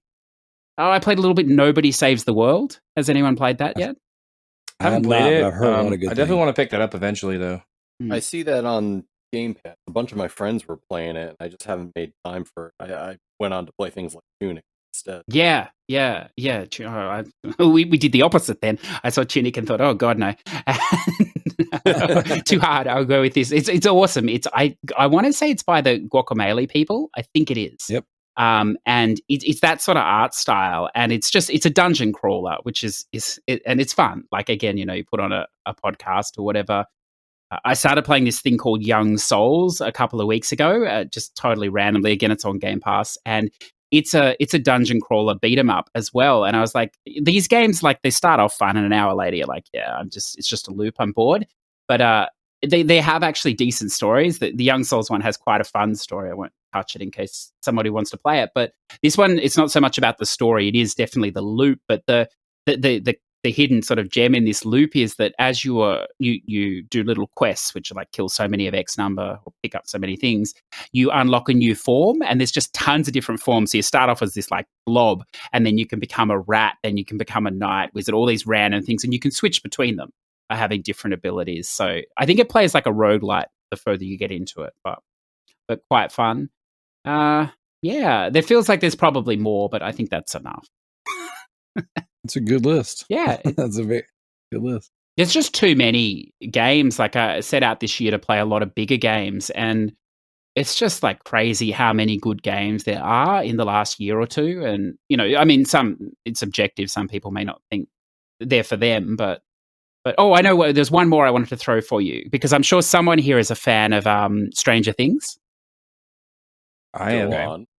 Yes. Yeah. So I bounced off it, but I intend to go back it. But in Far Cry 6, I've been playing a lot more of that. Oh, yes. And I just stumbled on, I won't go into it, but I'm just doing the side missions and having fun. And I stumbled into this bunker and this side mission, and it kept going and going and going. And it's a whole, I don't know, like a good hour, I think, side mission or close to, of Stranger Things. Have you played this, Matt? Or... Yeah, so actually I'm at that exact point in my playthrough of Far Cry 6. I just got to the bunker and it just hit the title bar. It's like, oh, okay. All right, I'm in. Yeah, just haven't gotten great. a chance to play it again. Yeah, it's a lot longer, like, a little side quest. You think 2 minutes, 5 minutes, go here, but it's a lot more than that. And I didn't know that it was in there, and I didn't expect it. It was a month or so ago I played it, and it's wonderful. I wish more games would do that type of a crossover randomly. In depth. Sorry. No, that was sorry. Yeah. It amazes me how much they've been cramming into Far Cry 6 with all their side missions, extra stuff from previous games, as well as stuff like Stranger Things and the Danny Trejo mission. Mm-hmm. Got a Danny Trejo mission in there? Mm-hmm. Yeah, they got a Danny Trejo mission in there. Yeah. It's a funny game, because when I started it, I bounced off it almost straight away, because I liked 5 because it was so sort of crazy, and this didn't strike me that way. Like, the story is quite dark in this one, overarching or whatever, and it's still a bit crazy, but it's probably more serious than many of them have been. Or you're not strapping guns to the back of a cow and riding through a field in this one, sort of thing, which is a shame. But the more I've been playing this, I'm almost finished the story. It's really good, and the way they do the story, in these cut scenes at the end of each major sort of section, like you never know when you're going to get one, and it sort of explains a bit more about old Chicken Man, Breaking Bad, and his son and stuff. It's good. Yeah, it's a good game, I think. It just makes me happy I got my pistol that sets people on fire. And then the last one I wanted to throw out, because I've been thinking about getting back to this only because there was like a massive patch the other day, so I thought maybe it's better. And I think both of you play this game, but nobody's talked about it, is Dying Light 2. Is anyone still going with this? How's it going? I haven't played it recently, but I've got, I don't know what I said last time on the show. I've got 8 hours a piece in the PS4 and PS5 versions. Mm-hmm. But I really like it, but I bounced off of it for all the pledge games that I had. And I've got 21 hours. Oh, wow. You still enjoying it? Yeah, I got to the part where you get what's that? Like a parachute that helps you traverse the city. And that helps you just scale some areas or get to some buildings that you normally wouldn't be able to. It hasn't grabbed my attention as much as I would have liked it, but it's still fun. I'm still having a good time. Okay, maybe I need to go back to that. Actually, there's one more. This is totally selfish, isn't it? And I want to throw this out here, maybe because I don't think anyone will have played this, but I don't know, Matt, because did I read you were playing Divinity Original Sin or something? Was that? Yes, I'm playing through it with 3 of my friends. Perfect. So this is not too out there an oddball of a game. I've been like, obviously by my list, I've been jumping through so many games trying to find what I want to play and really go deep into. And I picked up this Spellforce 3 Reforced the other day against THQ Nordic. So again, you never know. Are you familiar with this series or this game? Sounds familiar, but it's not drawn to my memory right now. So it's a wonderful, like, it's a mashup of like RTS role playing strategy, it says here, but it's sort of like it's top down, obviously, and it's sort of like it's got like a lot of these games, like these RTSs, you micromanage, and so you got so many things going on at once, and it's all happening in real time, and units are dying because you're not quick enough or you don't know what you're doing. This has got like that old like World of War, or it was it even before World of Warcraft, like Warcraft 3 on the PC, like way back in the day, where you tell the orcs to go chop down the trees and whatever else, and it's got that feel to it. It's very sort of well balanced in that a lot of it's done yourself. Plays remarkably well on a controller as well, which I was surprised, and it's all voiced. And it's a lot of fun. It really sucks you in. It's got like the Baldur's Gate sort of feel to it. Like, again, it's budget or whatever else. The graphics a bit, hit or miss, but fully voiced. And the story, it's like, this typical story, like this blood boil virus has got out now, and the religious sect of running the town and killing people, and magic is bad and all this sort of stuff. And yeah, it's this wonderful pool of game. And like I often like playing these sort of games, or I used to play these games on PC way back before console. And I've never found any that work well on console because, controller. And this one works really well. So, if anyone's looking for a game like that, I don't know. Yeah, it could be one to check out. It says it's reviewed as mostly positive on Steam with 4,525 reviews. Released December 2017. The game looks beautiful for being a couple years older. Yeah, it only just came out on Xbox and PS5, in the last month. I know it's been out. And the advantage with that is the one on console, and I'm sure the one with PC, it ships with the 2 expansions, stories. So I think it's like, it says each one's about 20 hours or so. So it's one of those games, like, reviews are tricky because I read a review and one was positive and the other guy just ripped the shit out of it. But if you don't like these sort of old school games, you're not going to like this game. There's no question. But yeah, one of the things, like, I remember a few weeks ago that Ravenous Devils came up, which is a totally different game. And Rick asked, I like these sort of games, but usually they devolve into you just doing too many things at once, and it just gets too much. And that's how I feel about all these sort of games, Divinity, Original Sin a bit too. So much going on there, and this one I liked in particular because, yes, I'm choosing where I want to build things, but then once it's done, it sort of takes care of the collecting of resources while I focus on other things. And the AI is good enough that if I get attacked on one side of the map, they will follow like a loose predetermined, path I chose, while I can continue working on the right side and not have to, freak out. So yeah, it's probably too soft for a hardcore player of RTS. But if you're sort of, in the middle, just like dabbling, it's the right balance, I think. Nice. Yeah, that's definitely enough. Never enough. That's cleasy. All right, here we go. Let's get into the leaderboards then. See where playing all these different games got us for the week. So leaderboards much higher this week than they were last week. So very nice. Starting off with the True Trophies leaderboards, Affectatious Daunt, 1,316 trophies. That's obscene. That's a lot of trophies. That's a lot.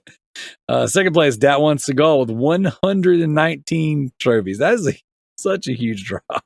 Jeez, what are you doing, JT? Come on, son. I also noticed you moved up to the spot number 49 on the leaderboards there, CJ. That's pretty good. I was looking for a challenge for this year because getting to 1 million gamer score is going to be too much for me. I'm an old man, Darrell, I got to take my time. But I thought, well, like, what would be a fun trophy challenge? Because, like, your 1,300 trophies, no joke. Playing all those came from those brick games, which take like 5 minutes each, and each have 50 trophies. So, like, There's not so many trophies. That's right. It's not a huge investment. Probably 40 came from all the other games I spoke about, and took 40 hours. But I thought, like, what would be a cool challenge? And I thought, like, I had 15,000 trophies last year, but there's way more of those games now. So I thought 22,000 trophies in 2022 would be a good challenge. So I'm a little behind, but yeah, I think it's doable. That's why the numbers will be obscene for a while. Absolutely.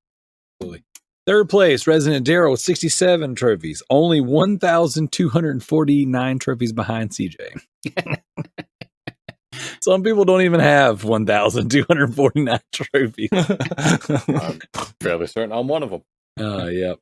What I like is I get messages from someone and they're like, oh, I saw you playing this game like earlier in the week, but I can't remember what it was. And I went to your profile to look, but there's like 50 games there now. Do you know, this is what it was like? Do you know what it was? And I'm like, well, I'm not sure. Yeah, let me just, let me see. I wonder how hard is it to remember, like, what all you've played? Yeah, well, at least you can't buy the same game twice on PlayStation Store. That's good. Otherwise, they would have really got me. Like, if you already own it, yeah. But no, it's funny though because certain games stick out, don't they? Like you remember playing certain games, and then other games just blur like totally. Like, did I even play that? Or the Dark Knights was a good one. Like I knew I'd played that when Jared spoke to me or messaged me about it. And I'm like, I don't think I ever played that on PlayStation, and I didn't. But it just blurs where you play things. I think, especially the spam, because sometimes there's most of them I don't remember. They're kind of throwaway. But then like a game like was it No More Heroes, but only one hero or whatever. One of those early Red Alike games that was actually like an 8 to 10 hour long side scroll beat 'em up. Like it was so good that I bought the special edition of it. Like I was like, man, I really like this. Not a hero? Yeah, Not a Hero. Yeah. Yeah. I like that. I actually bought like one of the limited releases of the actual game. Yeah. So it's so hard because like, you get like, I don't know, like this is what interests me, hearing what people play and stuff. And, we had this joke, I think a few weeks ago, Darrell, like part of the reason I have this open friend policy and get ridiculous number of people is I like to just go down the list and see what everyone's playing. And once a week, I just make a list of things I've never seen before and just get them and try them. And it's a much better way of doing it than trying to keep up with what's coming out, because if somebody else bought it must be like loosely okay. You would think so. You would think it's worth a try. But on that topic, actually, none of us talked about it tonight, and I didn't really want to talk about it because I've only played through the first chapter. But nobody on either of my friends' list is playing The Quarry, which shocks me because it only came out. I thought it would be massive. I wanted to get it, but I was like, Fire Emblem Warriors comes out in like a week and a half, and like Turtles comes out on Thursday. So like, as much as I wanted The Quarry, it's like. I'm just trying not to spend as much money on games this year. I really, really, really am. I'm trying to save it all for like Black Friday shopping and just getting the most for my bang for my buck. Like the games will be there; they're not going anywhere. And I really want to It's really been a backlog year for me this year, trying to beat as much things in my backlog as possible, not buy new stuff. Yeah. No, I think more power to you, but it amazes me because I've amassed 600 people, and like the day Horizon come out, it's like 150 people playing Horizon, whatever comes out, all these people are playing it. Quarry, which I thought would be fairly well picked up, nobody in 2 days. And I'm like, that's really crazy. Nobody wants it, obviously. Well, the thing is like you would think that's the game that I would have picked up because I love those games, but I didn't finish the last one. So I told myself I'm not going to spend $70 on the game until I finished because like, and it's not that I didn't like it. But let's keep on going with the leaderboards. So we've got fourth place Stink Palm with 48 trophies. He's actually playing Ratchet and Clank as well. Next up, we got Red Beard Rick in fifth place with 38 trophies. All right, and now we're going to head on over to the True Achievements leaderboards. In first place, finally dethroning the king, we have Sadik with 5,945 achievement points. How do you feel, CJ? Hey, I told you he'd be back eventually, old Sadik. Good on him, son. Yeah, so I definitely want to I know I've said it before, but I definitely appreciate Sadik, commenting on the YouTube. So it's very nice. To get a little traction on there. Our YouTube is not our strongest platform, but it is great to know that somebody is out there not only listening but interacting with us. Definitely appreciate that. Second place, Sony Pony to you, 1,400 achievement points. Man, did you even play Xbox? I played a little bit, not much. Next up, we have I'm Styling on You Bro with 1,305. He's playing a little bit of Spyro Reignited. And actually, your last achievement was Chapter 1 in The Quarry. So, what a timely conversation. Next up, we have GDI Master Ace. That was 790. And then I'm going to throw these last two on there. Not that they're good, but just because they existed. But Josh, former co-host of the show, Josh has issues, 30 achievement points in some Minecraft. And then we got the Bearded Nerd with 20 points in Diablo. El Diablo. Ooh, nice. Yeah. So next we're going to head on over to the backlog beatdown. We got the sheet fixed. We got everything is uploaded. And as far as I know, everything is very current. I checked right before the show. So if you guys have posted anything since we started recording, well, my bad. I'm stalling on you, bro, with And 99 big shout out points. to JT for surviving the broken sheet drama. I read that comment. The sheet's broken. It's all over. It's all closed down. I'm sorry it's done. I love JT, but good to see it's back again. He has definitely been a huge asset this year. He has been so helpful. We are so thankful for JT. But yeah, the sheet being down. an ass? Asset. Yes, I did. I thought you said ass. I mean, I would agree. I mean, if the shoe fits, just wear it, okay? But no, having JT on board helping out this year has been a real blessing. Very thankful for him. But yes, the sheet is fixed. We survived the sheet debacle of 2022, and the scores they're high. So I'm styling you, bro. 99 points. CJ, 72 points. I am very glad to see you up there on this list, CJ. Because in the past, hard to get that guy. He's on fire.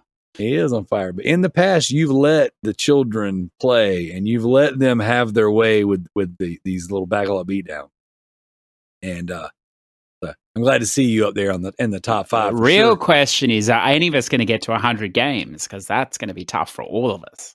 Dude, we're at the halfway point, and I don't think any of us are at 50 yet. Nope. I think a lot of us are at 30 though. They're in the 30s. I think you're about to be around 40, aren't you, TJ? Somewhere about that, yeah. Not 50 though. I mean, if you counted spam, you already won. But I mean, yeah. Stupid 1 hour rule. I know. So unfair. Then we have Diego coming up with 63 points, tied with Redbeard Rick. I love it, man. The competition in that top 5 is hot, and the names keep changing. I'm styling on you, bro. Has held the crown for the longest, though. So somebody's got to fix that. To get the numbers up. Then we got Residentdarrell with 52 points, JT with 44, Gareth Davis with 37, Yield with 22. I mean, Yield's he's holding his own, man. It's good to see one of the trophy skanks actually playing the game and competing and doing a good job. We got James the Nerd with 19. We got Zach Ledford with 19. We got Alex from the Trophy Horrors with 18. Jared with 16. Joe with 16. Old Tricky Mick with 15. Noah the Builder with 13. Homer and Corey tie with 9. We got MZ with 8. We got BWOW with 6 points. Spider Packs with 6 points. And then we got basically the ones in the end kind of staying the same. We got John Michael with 4. T-Bear with 4. Jim, and he's with 3. Last I heard, Jim's doing better. We're glad to hear that. James McCall with 3, Kalai with 2, and Levi with 2. So there we go. I think we should officially change Tricky Mick's name to Tricky Mac because he uses macros. Oh, that's very good. Bit of a shout out to Rick's kid there as well, finishing Final Fantasy VII remake. What the hell was that? I saw that. And I was like, oh wow, this guy's come to play. I can't even beat it. Yeah.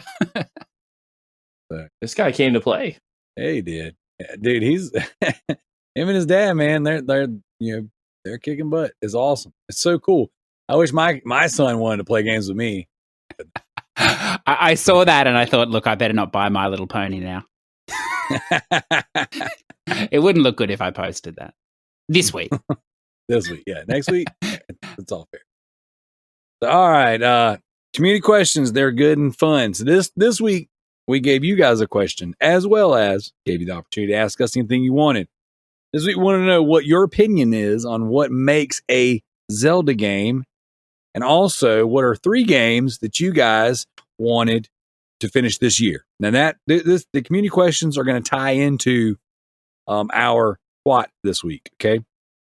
So, first up, I'm styling on you, bro. He says, what makes a Zelda game is that cool rhythm bit on Ocarina of Time.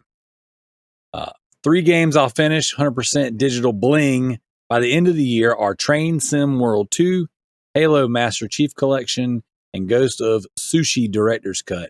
Worldwide, Jimmy Ryan has finally thrown us a bone. That's right. Everybody give old worldwide franchise Jimmy Ryan a hand. Yeah. He's stacking the deck. So He's Do doing you the reward Lord's work, bare minimum? apparently. all you game masturbators have been like salivating over, the promises that Emperor Phil has given you that he hasn't actually fulfilled any of. It's like, we're going to give you guys a first party game every month. What we really meant was we're going to promise first party games that will come eventually one month in our future. And if Jimmy Ryan's wonderful tilted emulation is anything to go by, I look forward to what he has planned for us down the track. To be fair, old franchise Jimmy Ryan, he wasn't a fan of emulation. He actually said, why we want to play these old games when I can give you The Last of Us Part 1, the 4th edition, for $70. I believe in generations, son. Have this generation again at full price. Yeah.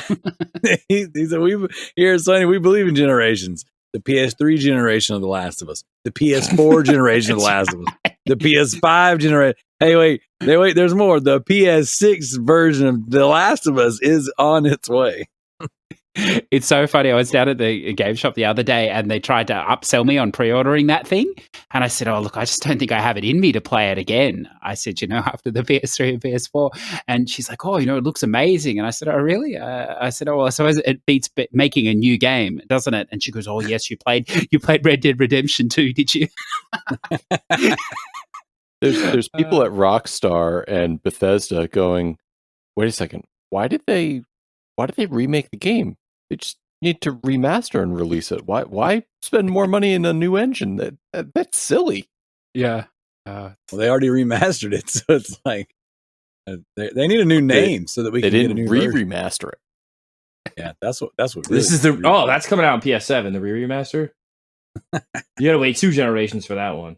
Hey, look, I can't get mad at franchise worldwide Jimmy Ryan because Capcom has sold me Resident Evil 4 on every generation since the PS2 and GameCube. And now they're like, all right, here's what we're going to do. We're going to remake it so that we can continue to sell it to you on new hardware.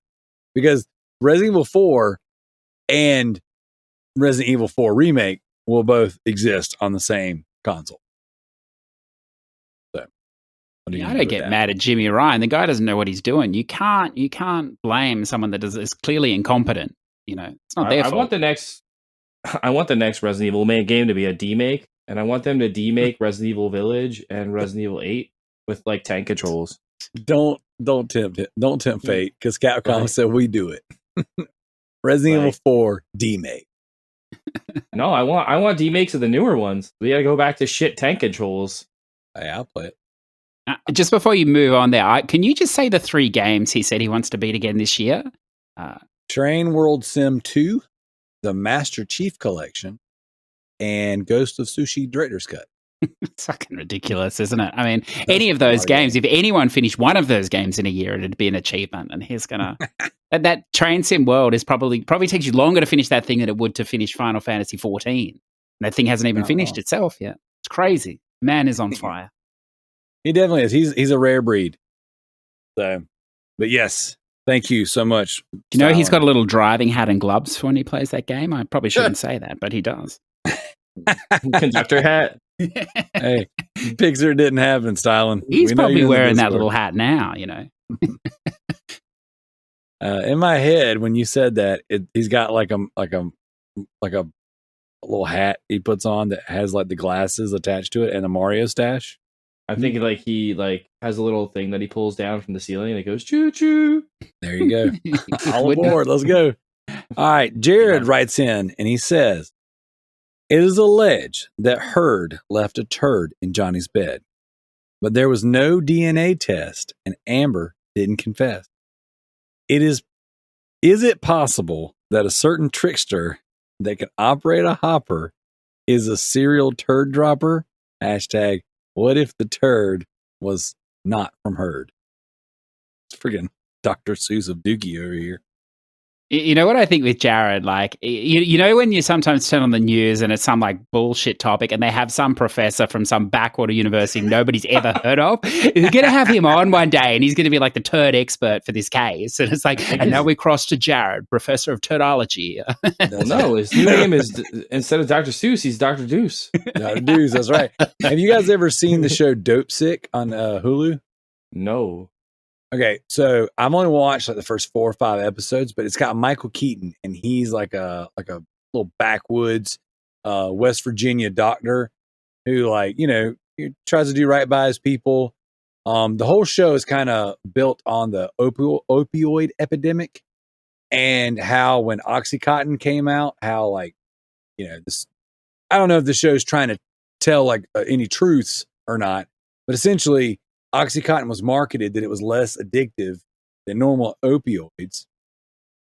And basically the whole process behind getting people to switch people's pain medication over to OxyContin. Anyways, long story short, they bring in, just like CJ said, they bring in some backwoods, just hack job of a doctor to prove their point that it's not that people are addicted to the drug.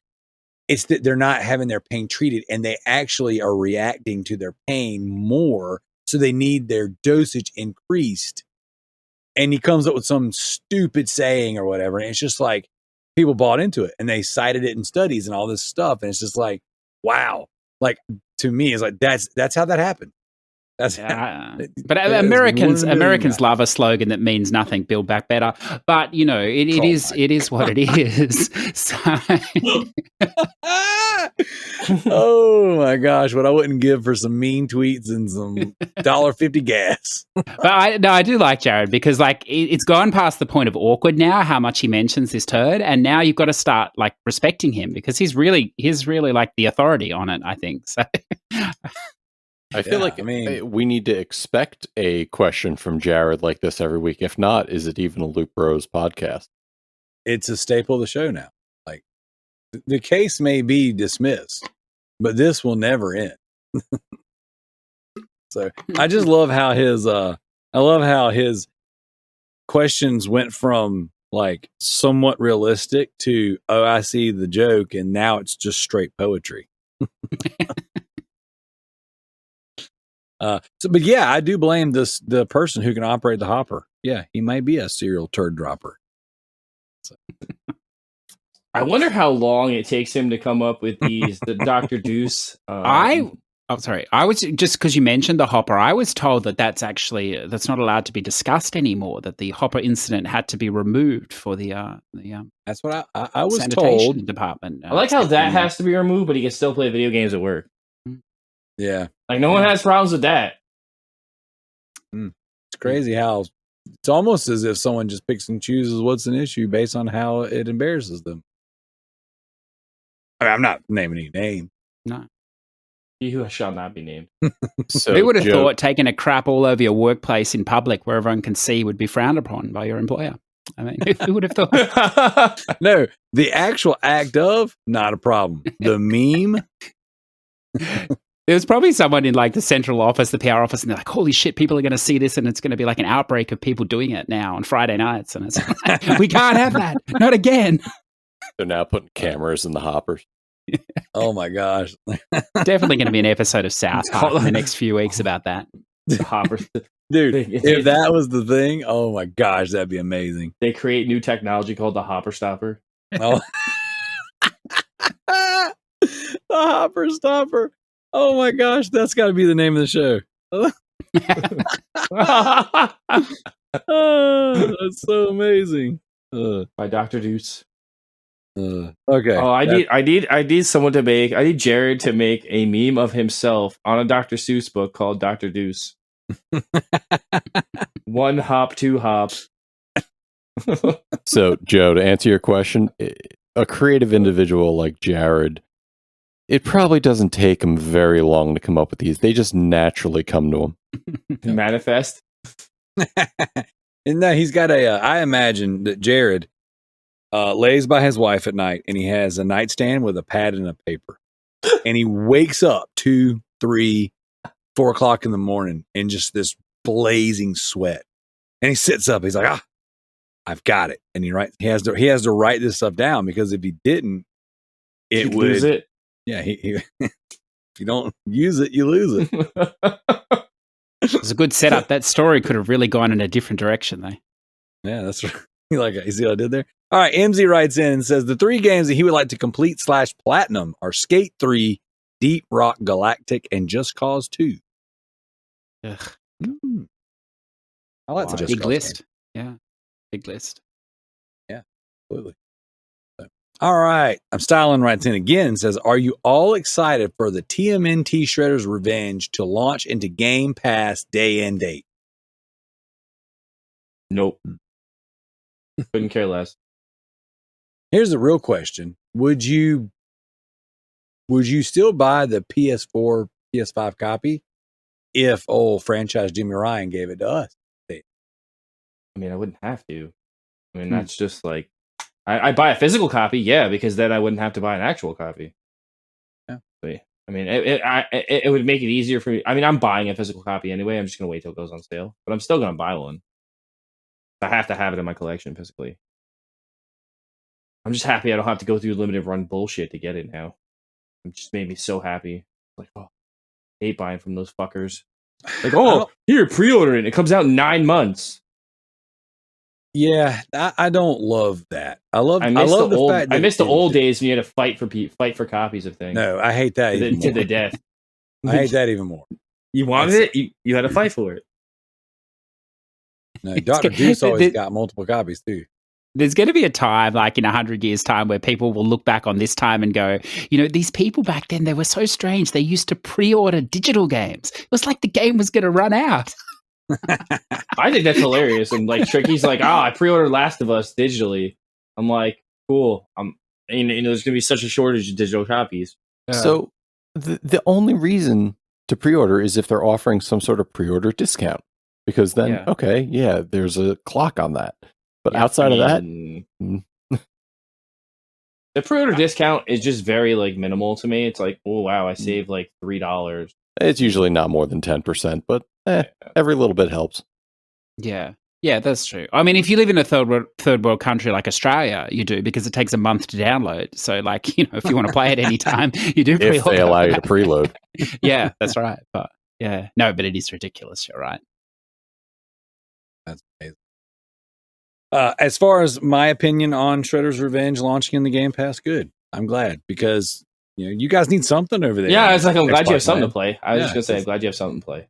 Because what was going to happen was is like you guys were going to continue to trend on Twitter #cancel Game Pass because you don't have anything. And the 2 games you were promised that you were only given CG trailers of that aren't actual really completed games yet, they got delayed to next year. It's weird. Did you see that bullshit now that's saying that Starfield's going to come out this year? No. Like now they're pushing for it to come out this year, apparently. Well, the standard is release incomplete, promise over years. So like, they're good either way. It's like Brock Lesnar shirt. It's like release incomplete, repeat. Yep. CJ, I keep hearing these Sony bronies talk about us not having any games, and I'm looking at my Xbox Game Pass dashboard. Yeah. And I'm looking at Assassin's Creed Origins, Disc Room, the Ninja Gaiden trilogy, have it, Sniper Elite 5, Hardstay Shipbreaker, Jurassic World Evolution 2. Yeah, I'm seeing a lot of games here. Look, you can't take them seriously. Every time I turn on the Xbox, Darrell's playing on it. I mean, it's ridiculous. Like, Like I said, I'm glad you guys got a complete game, because Halo wasn't going to be that for you. Halo will never be that for anyone. I reckon Halo will be completed and finished before you get to the end of it, sir. You might be right. You might be right on that one. So. I bet you Halo won't even be complete before the friggin' end of the generation. Right there. Well, it's infinite. It's kind of in the top. I mean, they'll probably have to cancel Call of Duty and put all the team members on that to finish it. Because that's the only way they ever get games done. It's going to be like 15 years' time. Buy more studios and put more people on it. It's going to be like 15 years' time. Darrell will be like, welcome to the loot bros. They're delisting it today and shit, I haven't got to it yet. That's what it's going to be like. Good thing I didn't buy it, a physical copy with the broken version on the disc. I can't did wait Master till Chief Collection. I just can't wait till next generation when Xbox is like, oh yeah, you know that Game Pass thing we did? That was great and all, but didn't really make us money. So we're gonna make you can buy games again. Did I tell you about my retro console? I just got the PS5. Who would have thought that was the end of a generation? That shit won't even run in like 5 years because the All clock right. inside of it. The clock I inside only of it had will to be like, pay $300 over MSRP to a scalper to get the PS5. You I still can't get one. still can't buy a car either. They use the same parts. That's right. So the PS5 hogged all the parts. All right. Diego writes in and says, regarding the Zelda question, as someone who has never played any of them, you're better for that, by the way. What makes them so special? Is it purely nostalgia? What would you recommend a good entry point be to the series? We brought on our Zelda expert, Matt G, today. So why don't you start us off with that one, Matt? I guess it depends what access you have depending on your system. Anybody and everybody, and Joe will agree with me, is A Link to the Past is probably the best place to start because it's simple. You know, some people out there might recommend Ocarina of Time because that's their favorite. That's a janky Zelda game, and you could lose interest very quickly. A Link to the Past is probably one of the best game designs just from a game design perspective, and therefore from a starting point into the Zelda series, that would be good. If you're looking for something a little more modern, A Link Between Worlds on the 3DS is another one. It's very similar because it's made in the same vein as A Link to the Past. That top-down perspective. It's a 2.5D dungeon crawler. It gives you access to all the weapons at the beginning, and it gives you basic guidelines on what you need to do to get through the story. I think those are your two best options if you're interested in starting. What about you, Joe? Matt has a good point. I think Link to the Past is a great entry point. I think it's just very rudimentary gameplay. You're going, you're not doing too much, outside the box of like, you don't really have to think much when you play that game. I mean, you might have to think about the puzzles a little bit. They're not too hard, as Matt said, but I think it just captures the essence of what Zelda is, and it'll draw you into the series. If you really want to get drawn into Zelda, I would say Link to the Past is a good option. I would say Wind Waker. Wind Waker's another one, except for like the sea exploration stuff, which could lose you. But if you play the Switch version, it kind of, or not the Switch version, was it the Wii U version? Yeah, the Wii U version, the remastered version really dumbs down like that section and makes it a lot more simple, quicker. I would say even playing, if you want to play like a 3D Zelda, I would pick up like the 3DS, and I would play Ocarina of Time on there because it's probably the best version of it. Honestly, it plays really smooth on there. It's a lot less janky. I would also say Majora's Mask, the best version and the easiest version to play of Majora's Mask is on the 3DS as well, and it's absolutely gorgeous. But yeah, I agree. You could also just play the original. Like if you want like if you want like the demake of Breath of the Wild, just play the first Zelda. Really all it is. Like it gives you enough to get you started, and then it's like if you just have to figure out where everything else is. CJ, what's your experience with Zelda? Oh, I'm going to defer my time to someone else because I haven't played any of them, so I really don't. I don't know. Yeah, you were on the show. I know. I literally I haven't played. I played a bit of Breath of the Wild, and that was it. I played half an hour, and I couldn't figure out where I was supposed to go, so I just gave up. Now for you, is it like Breath of the Wild for you? Did you not find it entertaining? Like, what was your No, not at all. I just like a little bit of guidance, and there was just no. It's nothing against the game. It's just the sort of games that I like to play. And I'm not a big fan of I know the weapons in that break as well. And then I went into the game store, I was talking to the guy and I'm like, this game, I don't get it. And he goes, oh, you need the companion manual here for whatever else. Because I tried to go up into the hills and I froze to death. And he goes, yeah, you got to make yourself a jumper. And I was like, this is ridiculous. So No, but you're right though, because the game doesn't do a good enough job of explaining that stuff. It really doesn't. It doesn't tell you, oh yeah, you're gonna freeze to death if you go up there. I mean, it tells you when you start dying, but Oh no, I just don't think not every game is for every person. I'm sure it's perfect if you like those sort of games. Just not for me. Yeah. That is my favorite way to talk about games. Not everything's for everybody. Zelda is not for me. I haven't played a Zelda game since the Nintendo 64, with the exception of Breath of the Wild. I played about an hour of it. One of my son's best friend brought it over, and right when it first came out, and I was like, I'm gonna give this a shot, and I just didn't really do anything. It was a whole lot of nothing. I didn't really encounter much of anything. What I did do was, I just didn't really. It didn't click. I guess. I mean, granted, I didn't really give it a huge crack at my time, but I was like, yeah, this isn't good for me. So I just moved on. But I'm not well versed enough in Zelda to have an opinion.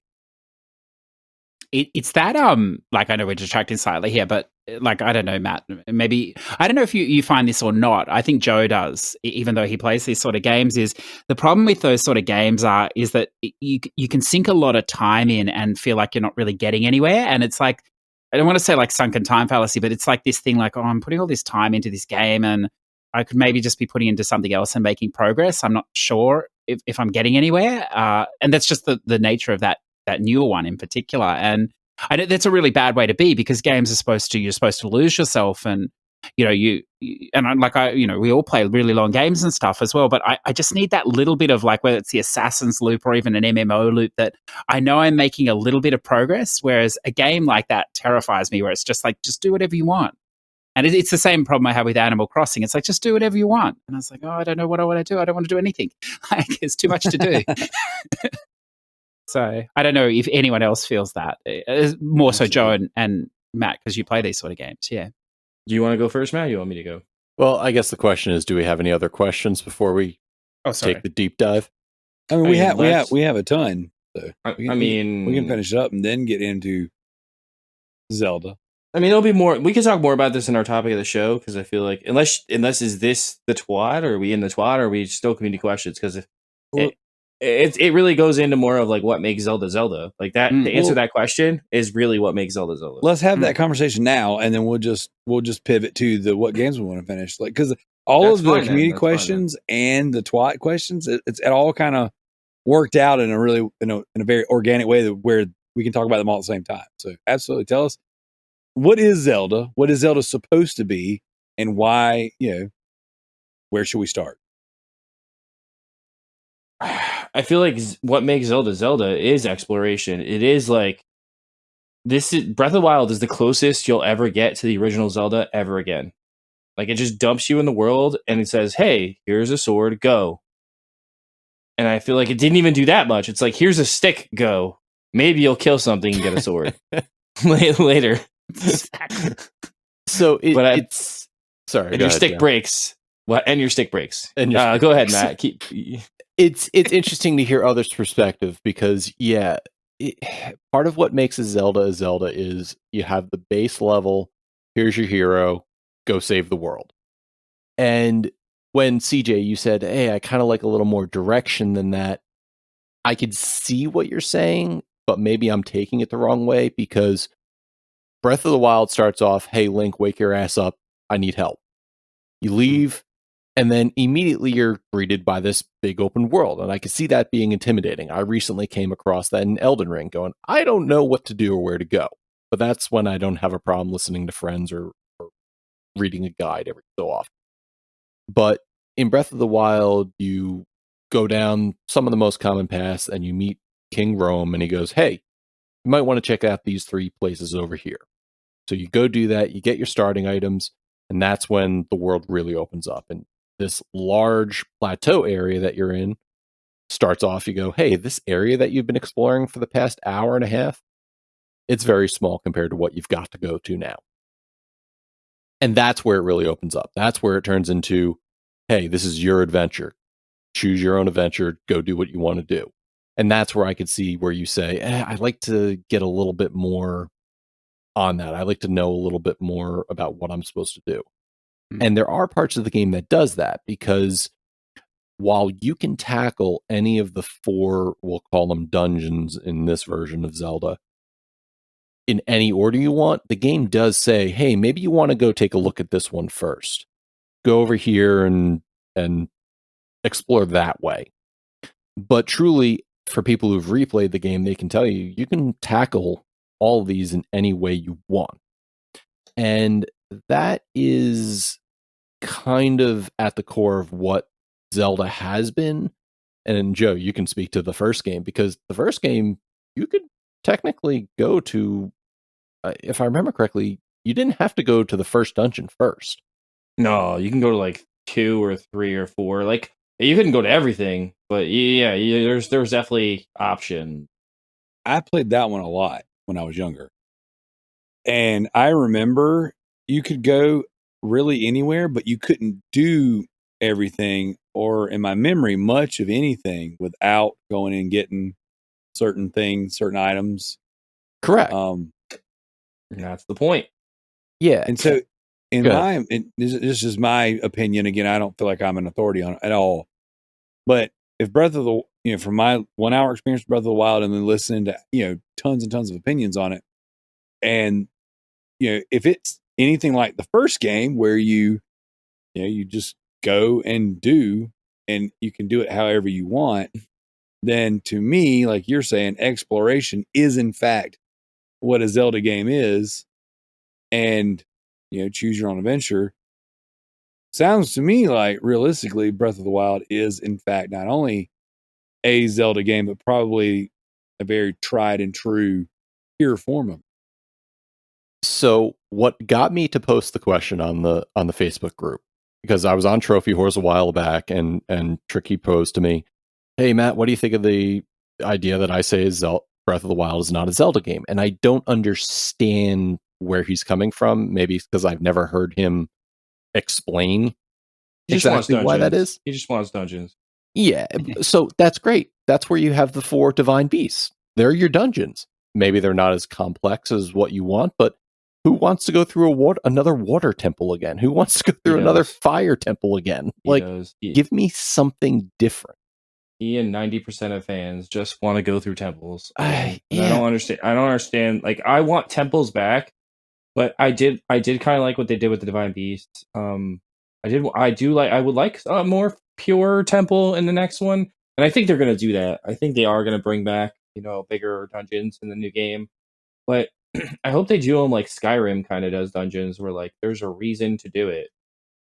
So that got me thinking, okay, if that's not a Zelda game, what is a Zelda game? So I went in and I made all these notes about all the mainline Zelda games.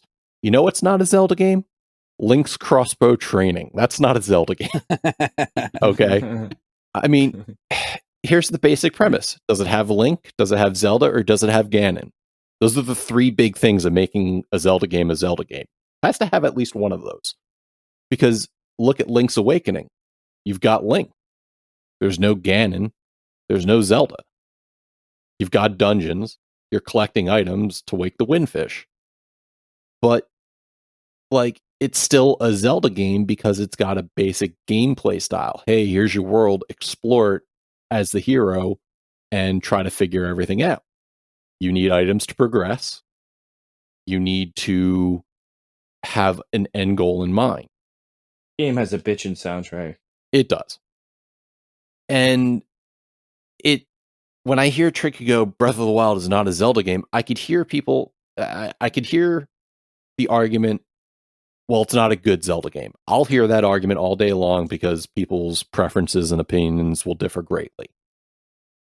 I enjoyed the hell out of it. I got my Switch at midnight and I played Breath of the Wild till about 3 to 4 in the morning. Went to sleep, woke up 2 hours later, got back up and played it for the rest of the day. It gets me that he could say, well, it's not a Zelda game, when I go, well, it's like Joe said, it's probably the ultimate Zelda game. It harkens back to the original. You all remember that anybody who's played it remembers the original. You start there. You don't even have to go into the cave to get your sword first. You can start walking around, doing whatever you want. You don't have to do anything in particular. And Breath of the Wild, I felt, encapsulated that pretty damn well. And I could see the argument, well, it doesn't have dungeons. Well, they did things instead of dungeons. Not every Zelda made dungeons their focus. Look at Phantom Hourglass and Spirit Tracks. You had temples, but they weren't exactly groundbreaking. Skyward Sword had all that. It had temples, it had exploration areas, and people hated that game. Joe and I have talked about that a lot, where Skyward Sword gets some unnecessary hate towards it. And I don't understand why, because that exemplified exactly what a Zelda game is. The Ocarina of Time, hey, go collect these things in these temples to go kill the big baddie. And that one didn't even have Ganon in it. A Link Between Worlds, all your items were available to you at the beginning of the game. You could tackle the dungeons in basically any order because you had all of the items. You didn't have that roadblock to you. Like you said, Darrell, some areas were blocked because you didn't have that item you didn't get out of dungeon 2 yet.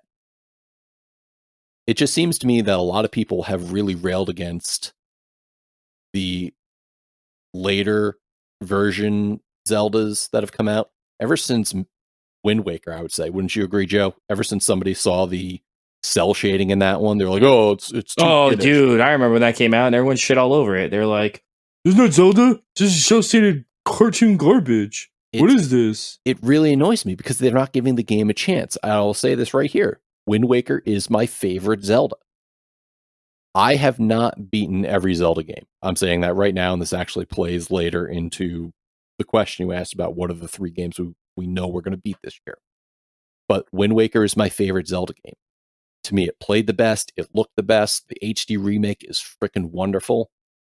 And then everybody goes to play the darker version. They wanted Twilight Princess. They said, "Oh, look at that. Twilight Princess is out. It's getting back to the old style, the Ocarina of Time." Man, I look at Ocarina of Time now, the game looks like trash. Joe said they had to come out with the HD remake on the 3DS to make it look good and play decently. Still a great game and an awesome game for its time, but it just didn't age very well. And I think if we're talking about Zelda games, you look at games that age well. And I said it, A Link to the Past is probably the best Zelda game, even though it's not my favorite. I'll say it, it's the best Zelda game. But for Breath of the Wild, it's not a Zelda game. Factually incorrect. Sorry, Tricky. I like it. I like it a lot.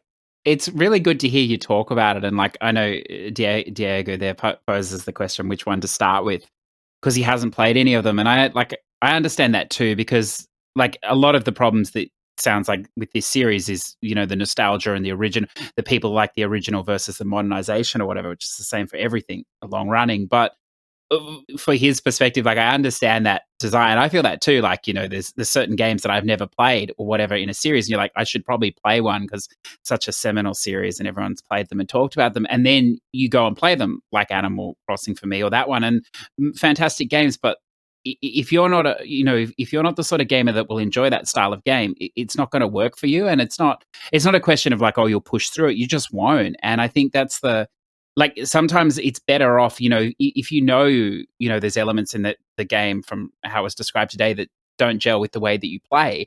Sometimes it's just a lot better to hear people talk or just watch a video of the sort of game as opposed to trying to play it yourself. I don't know, Darrell, like, you're not going to play these games. I'm probably not going to go back to them, but right. You can get like that absorption. And the good thing is it doesn't take hundreds of hours either to sort of to do it. And it's a shame. Like I would love to be able to play every style of game, but the more games you play like this, like there's elements of this that you've described that I really like, but then there's those elements are in a lot of like fringe JRPGs as well. And I like that better. So, we only have so much time.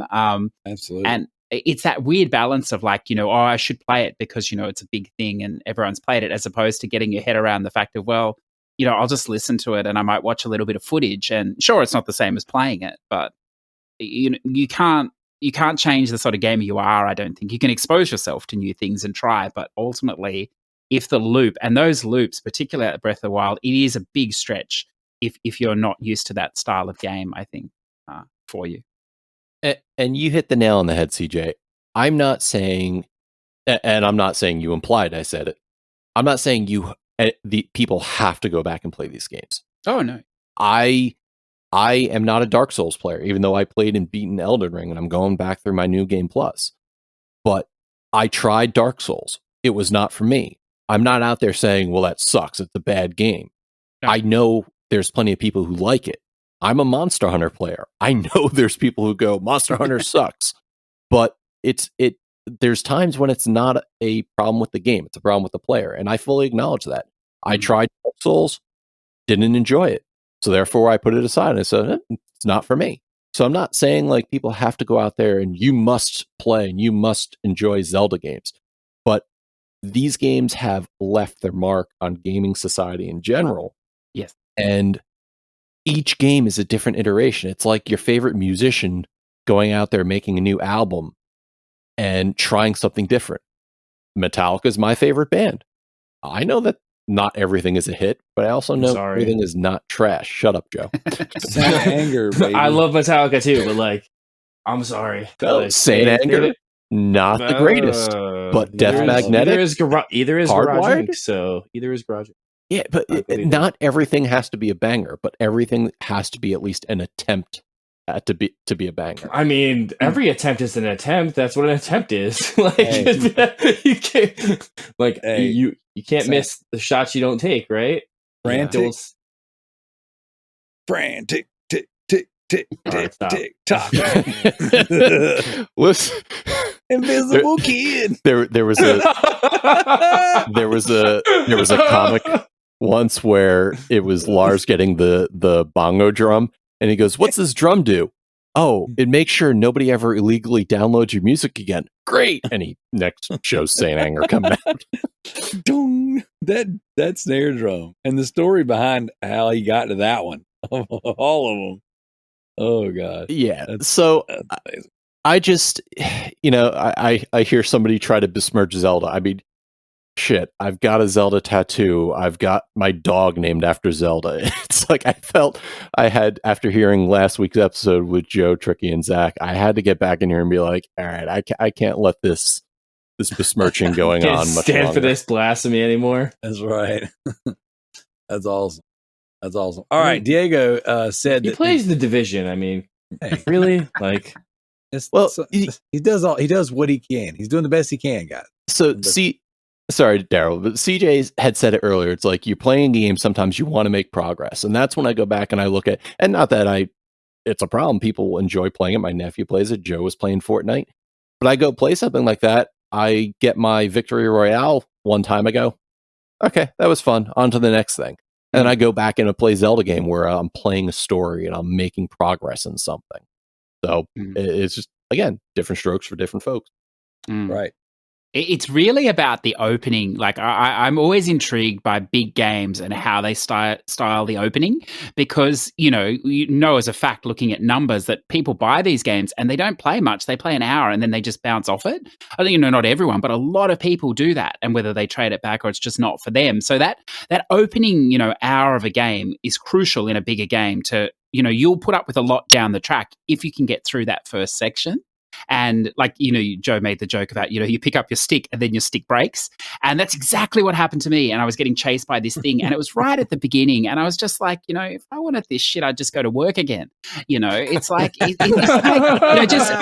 if that had happened 3 hours in, totally fine. I probably would have been totally fine with it. But it's so like, even the new Elden Ring, at least you can like survive a couple of minutes before your head's first chopped off, and it's like, there's a video and stuff or a cutscene. But yeah, it's that opening hour of how they stylize these games, particularly modern long games, 50, 100-hour games, how they sort of, ease you into the game, but, create the illusion you're making progress, which you're not going to be, making huge progress in 10 hours. That's the nature of the game. But it's a really interesting thing. And that game, like I played a lot of games, and that game, I respect it for doing it, but it very much so like, go, and I don't play a lot of those. I know a lot of Jet, the Far Shore, these sort of resource management games are very similar too. It's just like go, good luck.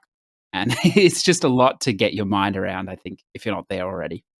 So you bring up a good point, and I liken it to Okami. So Okami is widely regarded as a great game. And I tried going into it, and I started playing it. It was probably about 30 minutes in, and I realized I've controlled Amaterasu maybe twice. The dog. I was like, okay, when do I actually get to play the game? And what attracted me about Breath of the Wild is, here you go play. No cutscenes, no story, just go explore. Yeah. I was like, oh, okay. 5 minutes in, I'm playing the game. I may not have an idea what I'm doing. What? You want to play your video games? Heaven forbid! How dare you? You don't want. You want Metal Gear Solid? You want like 50-minute cutscene about making eggs? Yeah, but that's so true, because like a lot of people in the the achievement hunting, trophy hunting community, or whatever, that's their gripe. It's like, I want to play the game. I'm not here for all this crap. And then you get something like, I know we're shooting at straws here, but you get something like skip the fucking cutscenes if you don't want to. Well, I know that, but then you're getting something like Kojima's Death Stranding, which you watch 2 hours of. Now, you're so invested at that point, you're like, I'll keep playing the game for another 20 hours because something's going to happen, of which nothing does. But you're like, I'm really invested because it was a really good opening. Lots of stuff happens. You drop boxes. I know, but I'm just sort of, monster. But it's sort of, it's that, how they stylize that opening section of a game, I always find is so interesting. I agree. If they don't grab me in the beginning, they usually don't grab me. But as we see now with Matt, like everyone is different. So he wants the game to start, and explore, and I want my handheld a little bit at the start, and Matt dude over here wants this, and it's this wonderful cacophony of different things. And I think Tricky is a great example of it. He's a completely different gamer to most of us in that he plays just a handful of core games. He likes that. He knows what he likes and he plays it. Whereas having listened to all of you and knowing you play all sorts of games, and there's no right, or whatever answer, but it's just amazing that, I don't know, the different things can appeal to us in the same game can appeal to us, but for different reasons, I suppose, or turn us off as well at that starting point. Piggyback on what you're saying about like Matt likes to jump in, you like to have your hand held. My wife likes when I rub her back first. Do you buy her dinner first? Fuck that, it's expensive.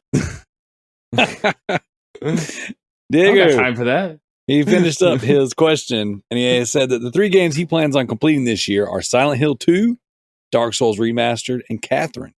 Good choices. Wow. Catherine's an amazing game. That's a list right there, buddy. That's a list. 100% completing Catherine. Good luck. Yeah. Silent Hill 2.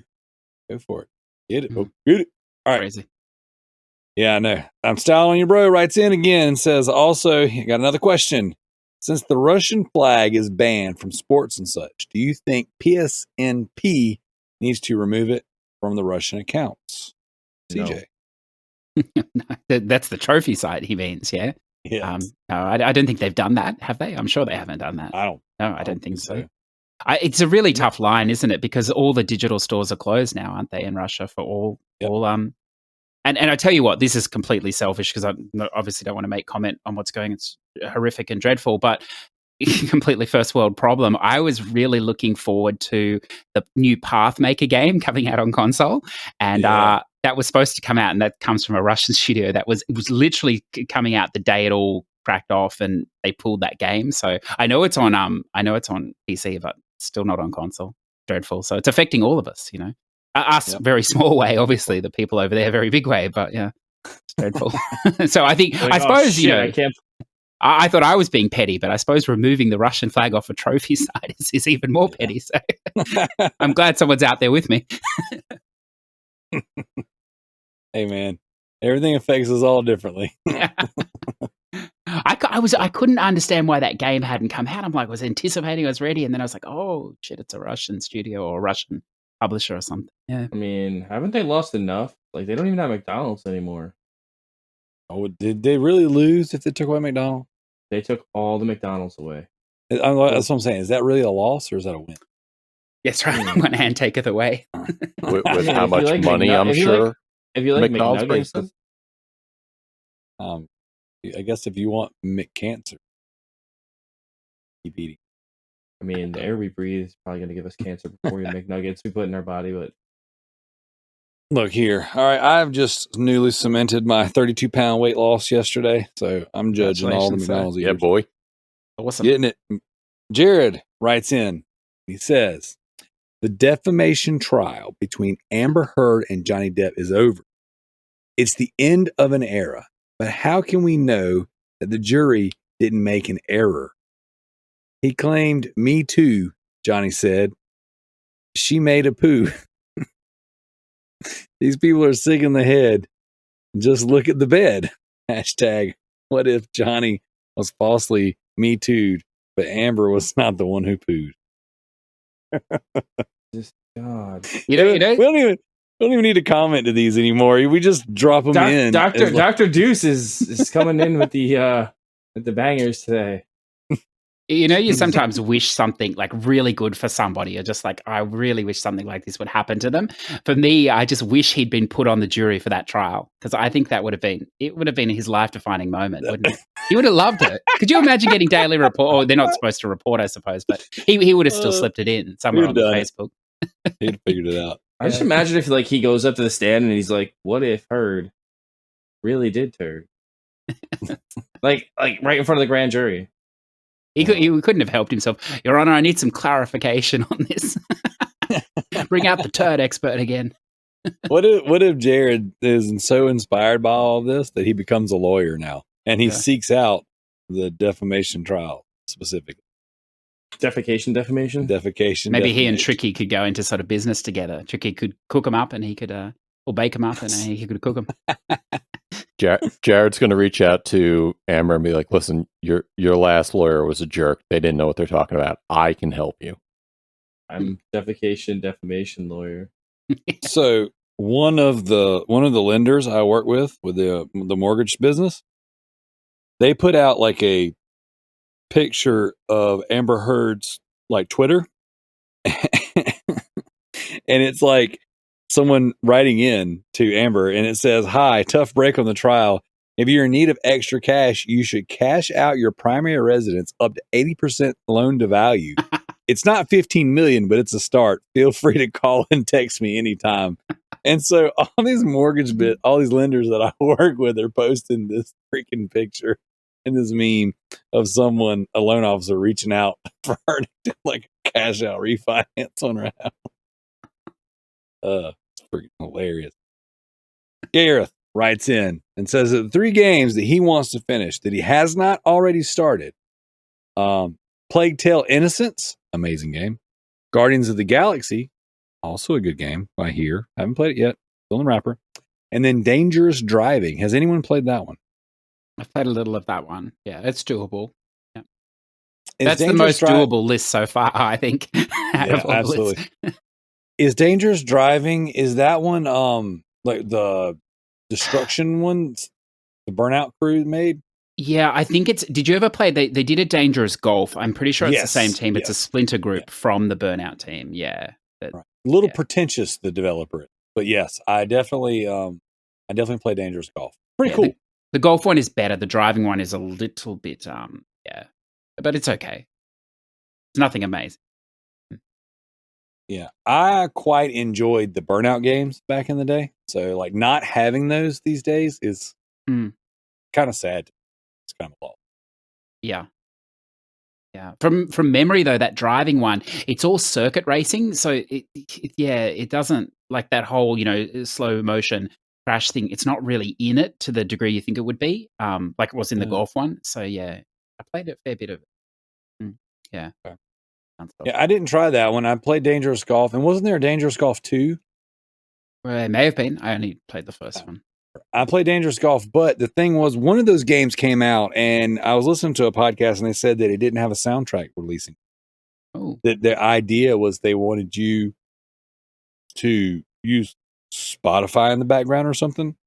Yeah. And not that really matters, but I was like, I don't know, that just the way it was phrased, the way it was pitched, sounded like you're trying to sell me an incomplete game, telling me you're doing it for my benefit. It could have been either. But that Dangerous Golf, if you haven't played it and you like sort of crazy golf, that's a really good game, and it's tricky too. It gets quite hard later on. It does. Good game. Very interesting. Speaking of golf, I saw on your profile list that you had at least turned on and started Hot Shots Golf. Yeah, I didn't realize Sony, again, overplaying their hand. Their big selling point is putting those games on their service, but you can buy them individually. I didn't know that. So all those games, I don't know, they're available on the Hong Kong or the Japanese store at the moment because it's already out there. I assume this is what will happen in the US. Do you have the PS Plus now or not yet? No, it launches the day the show comes out, but yeah, 2 days from. Yeah, so you can buy those games for about $4 US, and there's only 2 that I was interested in, the 2 golf ones, so I just bought them for that. So that's great perfect for me, yeah. Apparently, we're getting the NTHC versions, not the PAL version, so we'll get the better one. Yeah. Which I think you got those too. You bought the Japanese versions, correct? Yeah, it's from the Japanese, yeah. Yeah.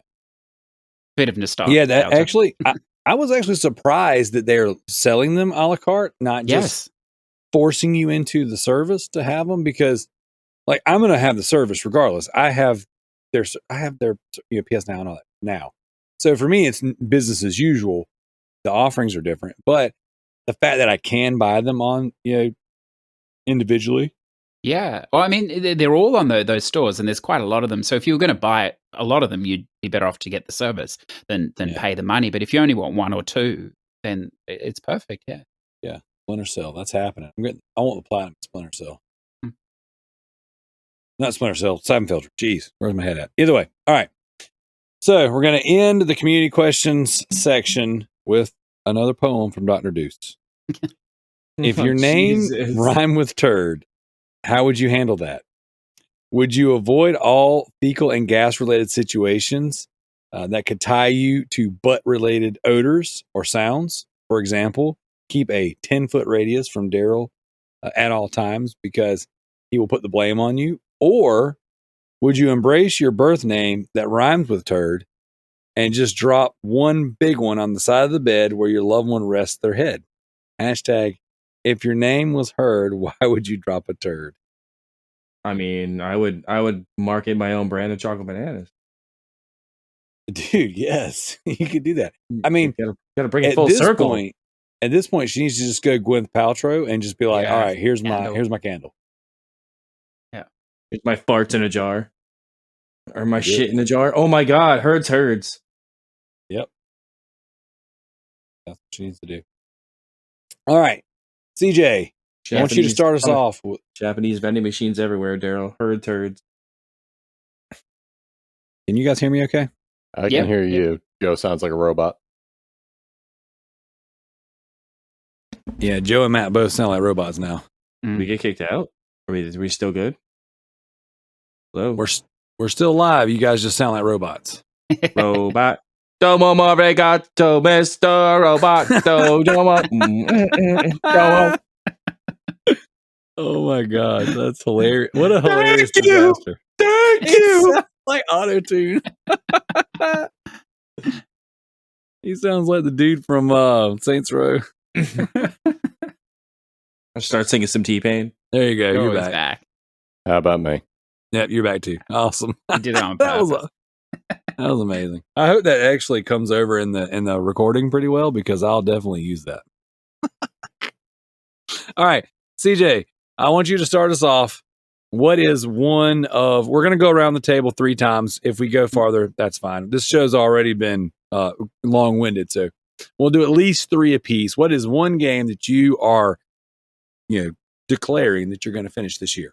Yeah, well, I'm going to be, unlike some of the people that posted in this thing, I'm going to be realistic, I think, and pick 3 things that I can do.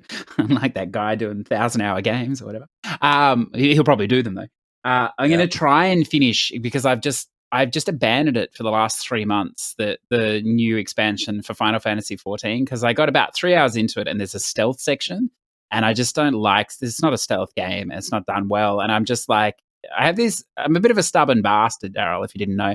And I just sort of parked my character there and went, well, fuck this. I'm just going to stand here until something happens. And 3 months later, nothing has happened yet. So I've now got it in my mind that I'm going to have to do this section, unfortunately. But that's my aim, because I know if I can get past that section, then I'm sure it will be great. And they've already released the next lot of stories, so I need to get onto it. So that's my biggest priority for this year, to overcome my fear of the 3-minute stealth section and then go on and finish the expansion. Awesome. That's good. I hear that game. Not only is it just, seems like it just gets better and better with every update and expansion they do. Yeah. But I hear they kind of made it where you can do the dungeons or some of the grindy sections single player now. Yeah, the AI you can have AI companions now. So yeah, it's even though it's an MMO, it's basically a single player game. I play almost exclusively by myself, and then when you run up into dungeon, then you hook up with other people if you wish to. So yeah, but you can play it, heavily with other people if you wish, of course. Yeah. All right, Matt. What's the game that you're committing to play and beat this year? It's a game I've had on my log for a while, and I really need to push through it, but I really want to finish Half-Life Alyx. Oh, okay. Yes.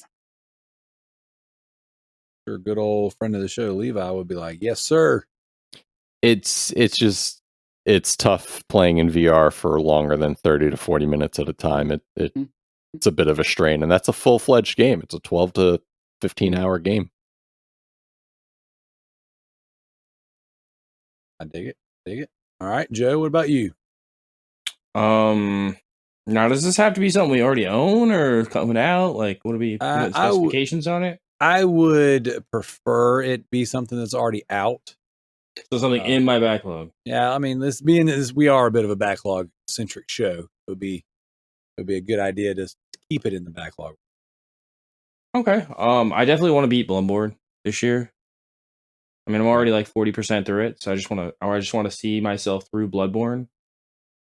I also want to beat Grand Theft Auto 5 finally because I just want to get that fucking 100 gigs off my hard drive. It's fucking ridiculous. It's like there's no reason for the game to be that big. And I want to beat another RPG this year, so I think I'm gonna go with Persona 5. Like, I want to finish it this year. Now, 5 or Royale? 5, because I already started it and I'm already like half through it. There's no reason in going back and buying Royale, even though Royale's only like $20 right now. That's kind of tempting, but I don't want to redo everything. And I might actually just stick Persona 5 on easy and just blast through it, like, because I dabbled with easy mode on that game just to see what it was.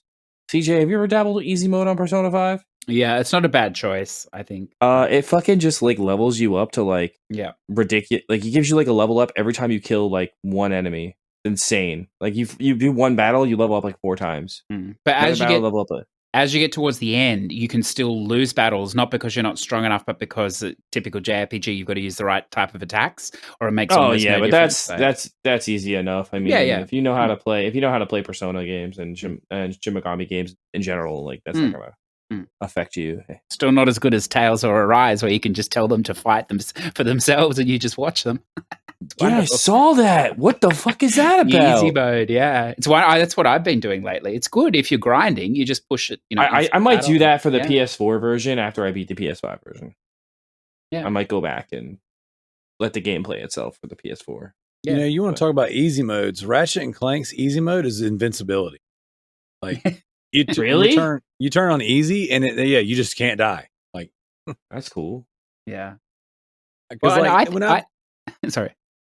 I was gonna say, when I've played other Ratchet and Clank games with my kids, like, there's difficulty spikes, and there's areas where like my kids get a little frustrated, and they're like, So I was like, if me and Spider Pack's gonna be passing control back and forth, I'll put it on easy. That way he is less inclined to die at a big monster closet.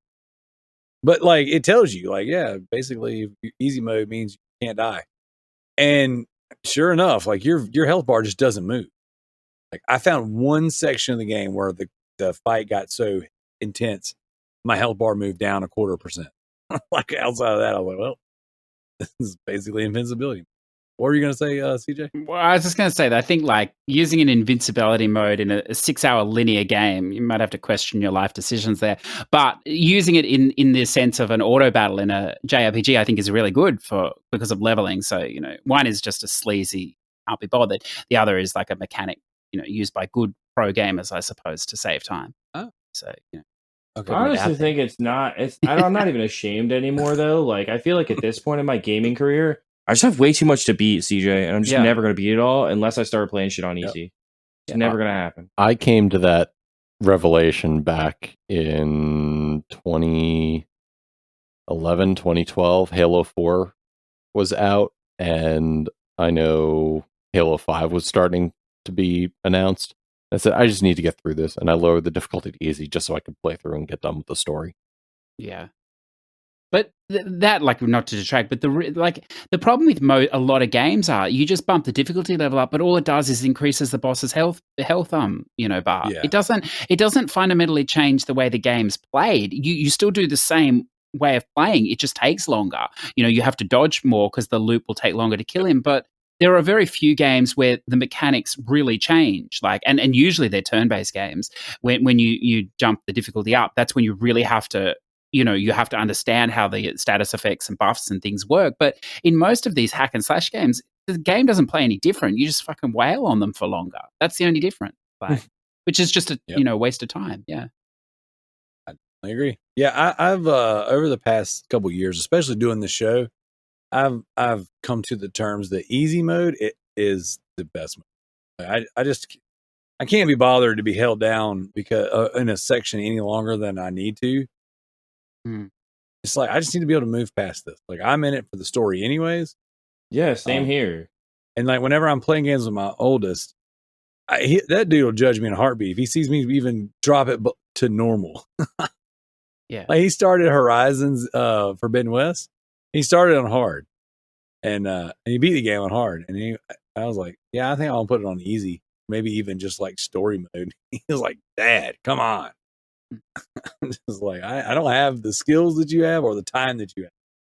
Yeah. I think it's a different argument. If the boss now throws in new moves or new mechanics, it's totally different. Then I can see why, you justify it. But a lot of games, like I imagine that's what Elden Ring does because it's a skill game. But most of these games, like Horizon, all these things, it's the same game. They just make it a little bit harder. Like bigger health bars. I just don't get it.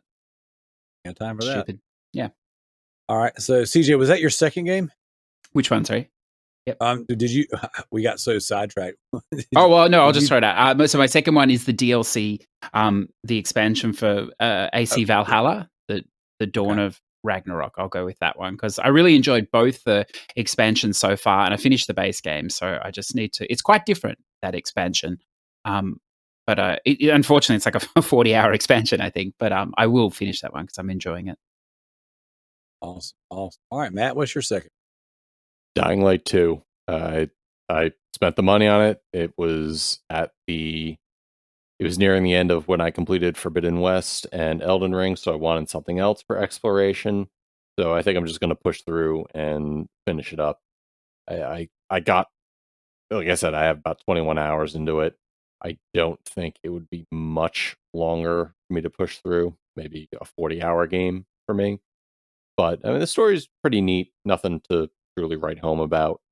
But I enjoy the parkour and beating up a bunch of the bandits. Yes. Yeah, I was going to say Dying Light 2 is one of mine as well.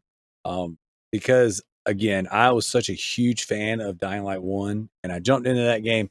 I bought Horizon, Elden Ring, and Dying Light back to back, and played a little bit of Dying Light, and that was kind of the extent of it. I played a small amount of Horizon. Yeah, I was going to say Dying Light was one of mine for sure, and then the other would be Tokyo Ghostwire. Is that game worth getting?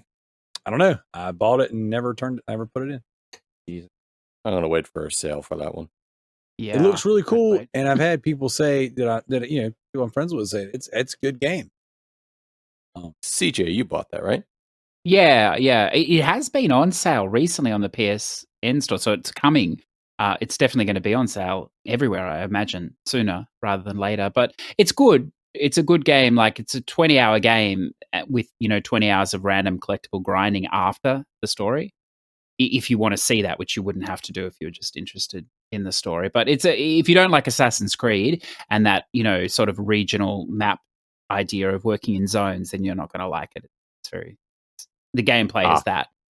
The setting is Control, dark horror, mild horror, but the gameplay loop is very fetch questy Assassin.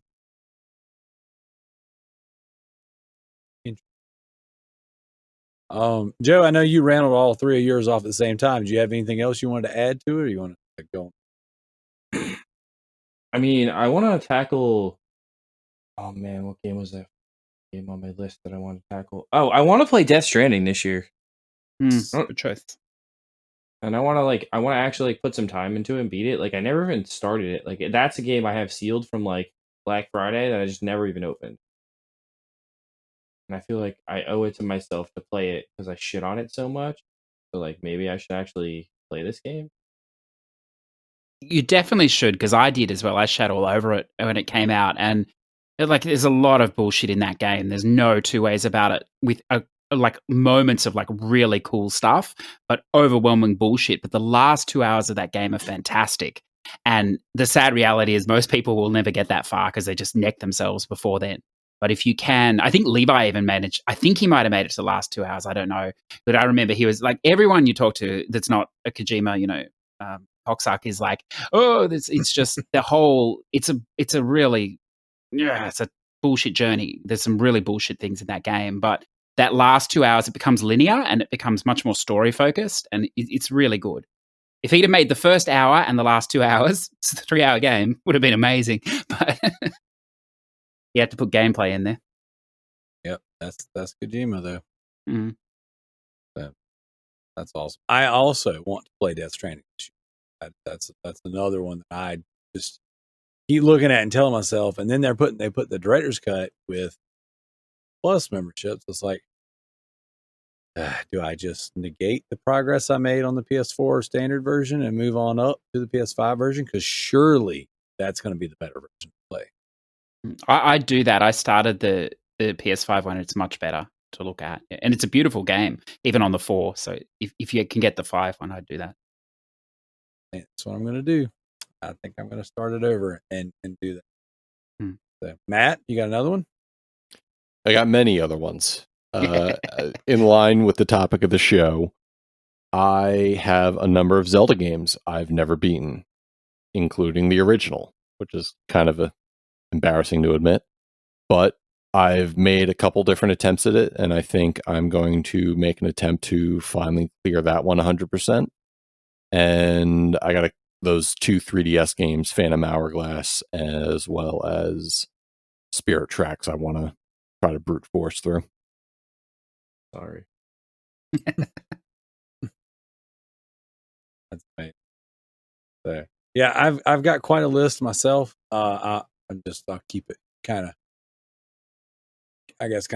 simple, and just kind of name one or two more. I am going this year, whether it's a good game or not, I'm going to beat. I want to play and beat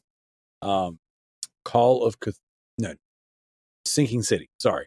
Yeah. I was looking at Call of Cthulhu, but the Sinking City is one of the games that, like, I listened to the what's that podcast called? I listened to this podcast, the What Culture Gaming podcast, and these guys just randomly would just rave about how good the Sinking City is. And they're like, all these games we played this year, blah, blah, blah, but we just randomly decided to play the Sinking City, and this was just out of nowhere awesome. So I listened to the podcast forever, and then after about the 3rd or 4th time they mentioned it, I was like, okay, screw it, I'm buying it. So I went and bought it. I got it downloaded right here in front of me, and I want to play that game. I want to know what it is about that game that has these guys raving about it. Have any of you guys played The Sinking City? No, it's on my list as well. Yeah. All right. Anybody got another one they want to throw out there? Yeah, I can just run my last lot together because I think they're doable, but I've been putting them off for some time, so we'll see. Okay. The Disco Elysium, I'd really like to try and give that game a good go, but you've really got to be in the right headspace for it, which is a shame because it's probably excellent. So I need to find the headspace. Neo 2, I want to try that. I tried the first one; it was too hard for me. The second is supposedly a little easier.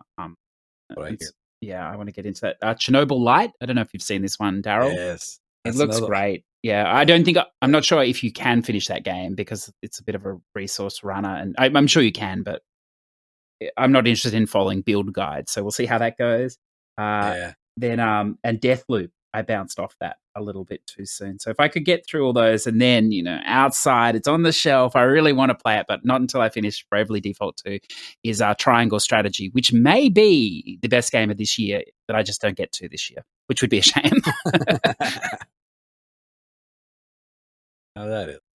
I buy lots of best games of the year. So I don't. Yeah. Are you interested in that one, Matt? Triangle Strategy? It looks fantastic. No, my wife has been playing it, and she's the big JRPG person of the relationship, and she's actually growing frustrated with it, which means I would have absolutely no desire for it. Fair enough. Isn't Cly playing Triangle Strategy, Joe? No, she's playing Bravely Default. Okay. Yep. I want Triangle Strategy.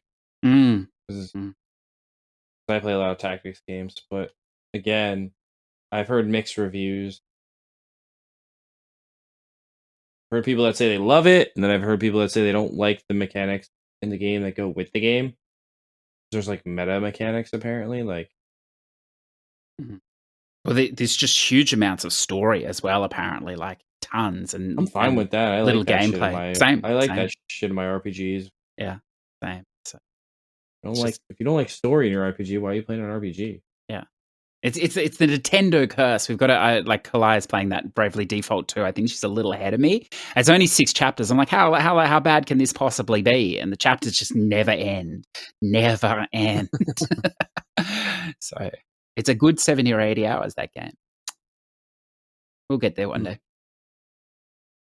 That's a lot of game. That's a lot. So, trophy. They make you lose control.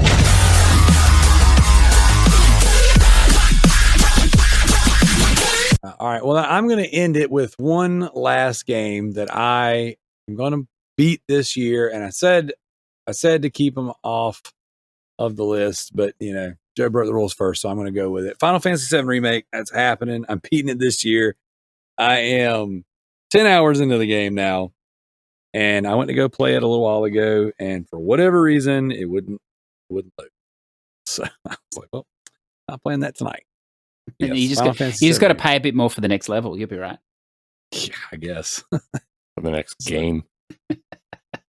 Someone's got to finish that so they can play the interlude. Probably Rick's son. But what's that called? That extra bit you get? Intergrade? Intergrade, yeah. I don't know anybody that's played Intergrade. I don't know anybody that's actually played that part. So no, definitely. Their naming convention for that game is worse than Microsoft's naming for their consoles. I will give you that. And that's pretty bad because I don't particularly love the naming convention. What does that even mean? Integrate? I don't know. I guess they're going to integrate this DLC. So. They know no one will ever get to it anyway, so it doesn't matter. There's nothing Look there. how long I've struggled. The thing is I like the game. I like when I play it. I'm just like, it's a fantastic game. I don't know what my problem is. But then again, I've got other games that like I did the same thing with. So like Doom 2016 still. Yeah. Right up my alley. So I'll get there eventually. Guys, thank y'all so much. Thank you. Coming on here. Thank you.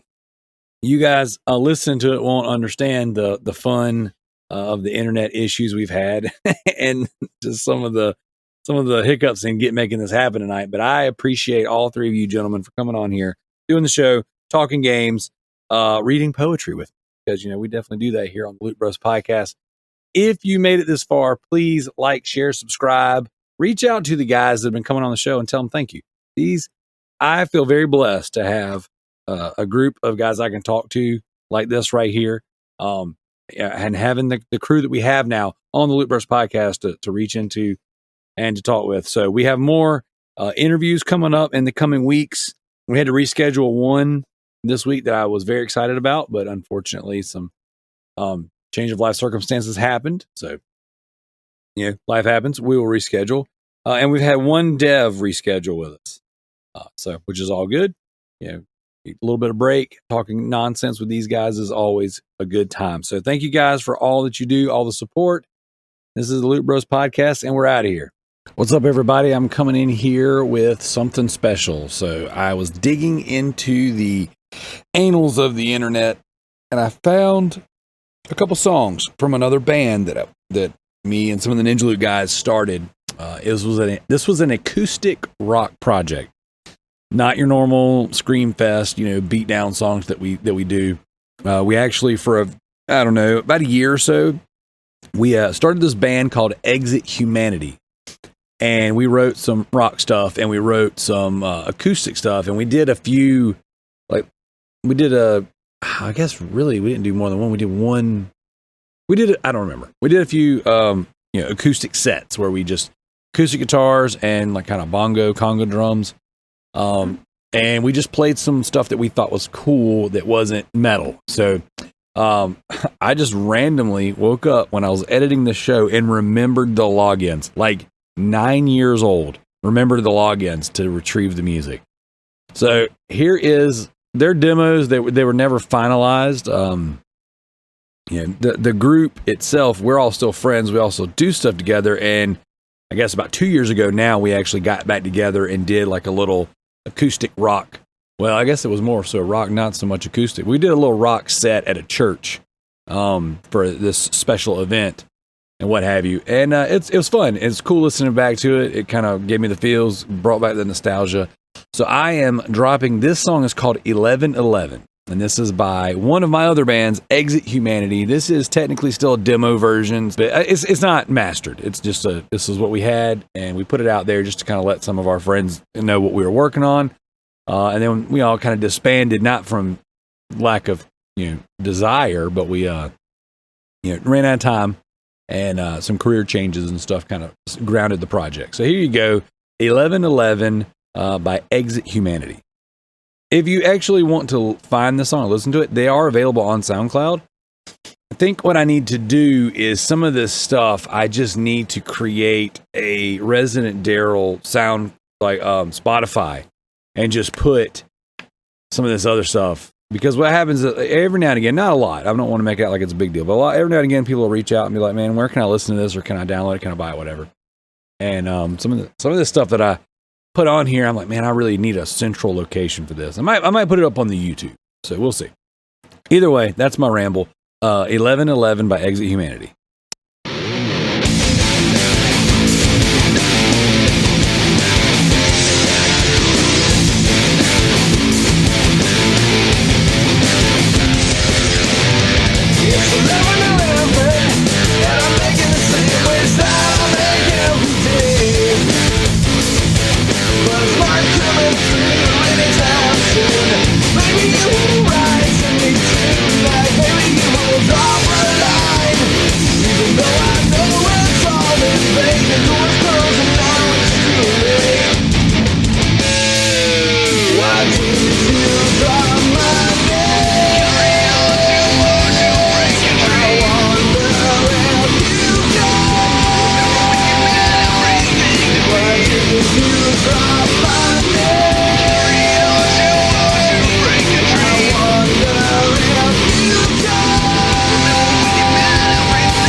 Break it.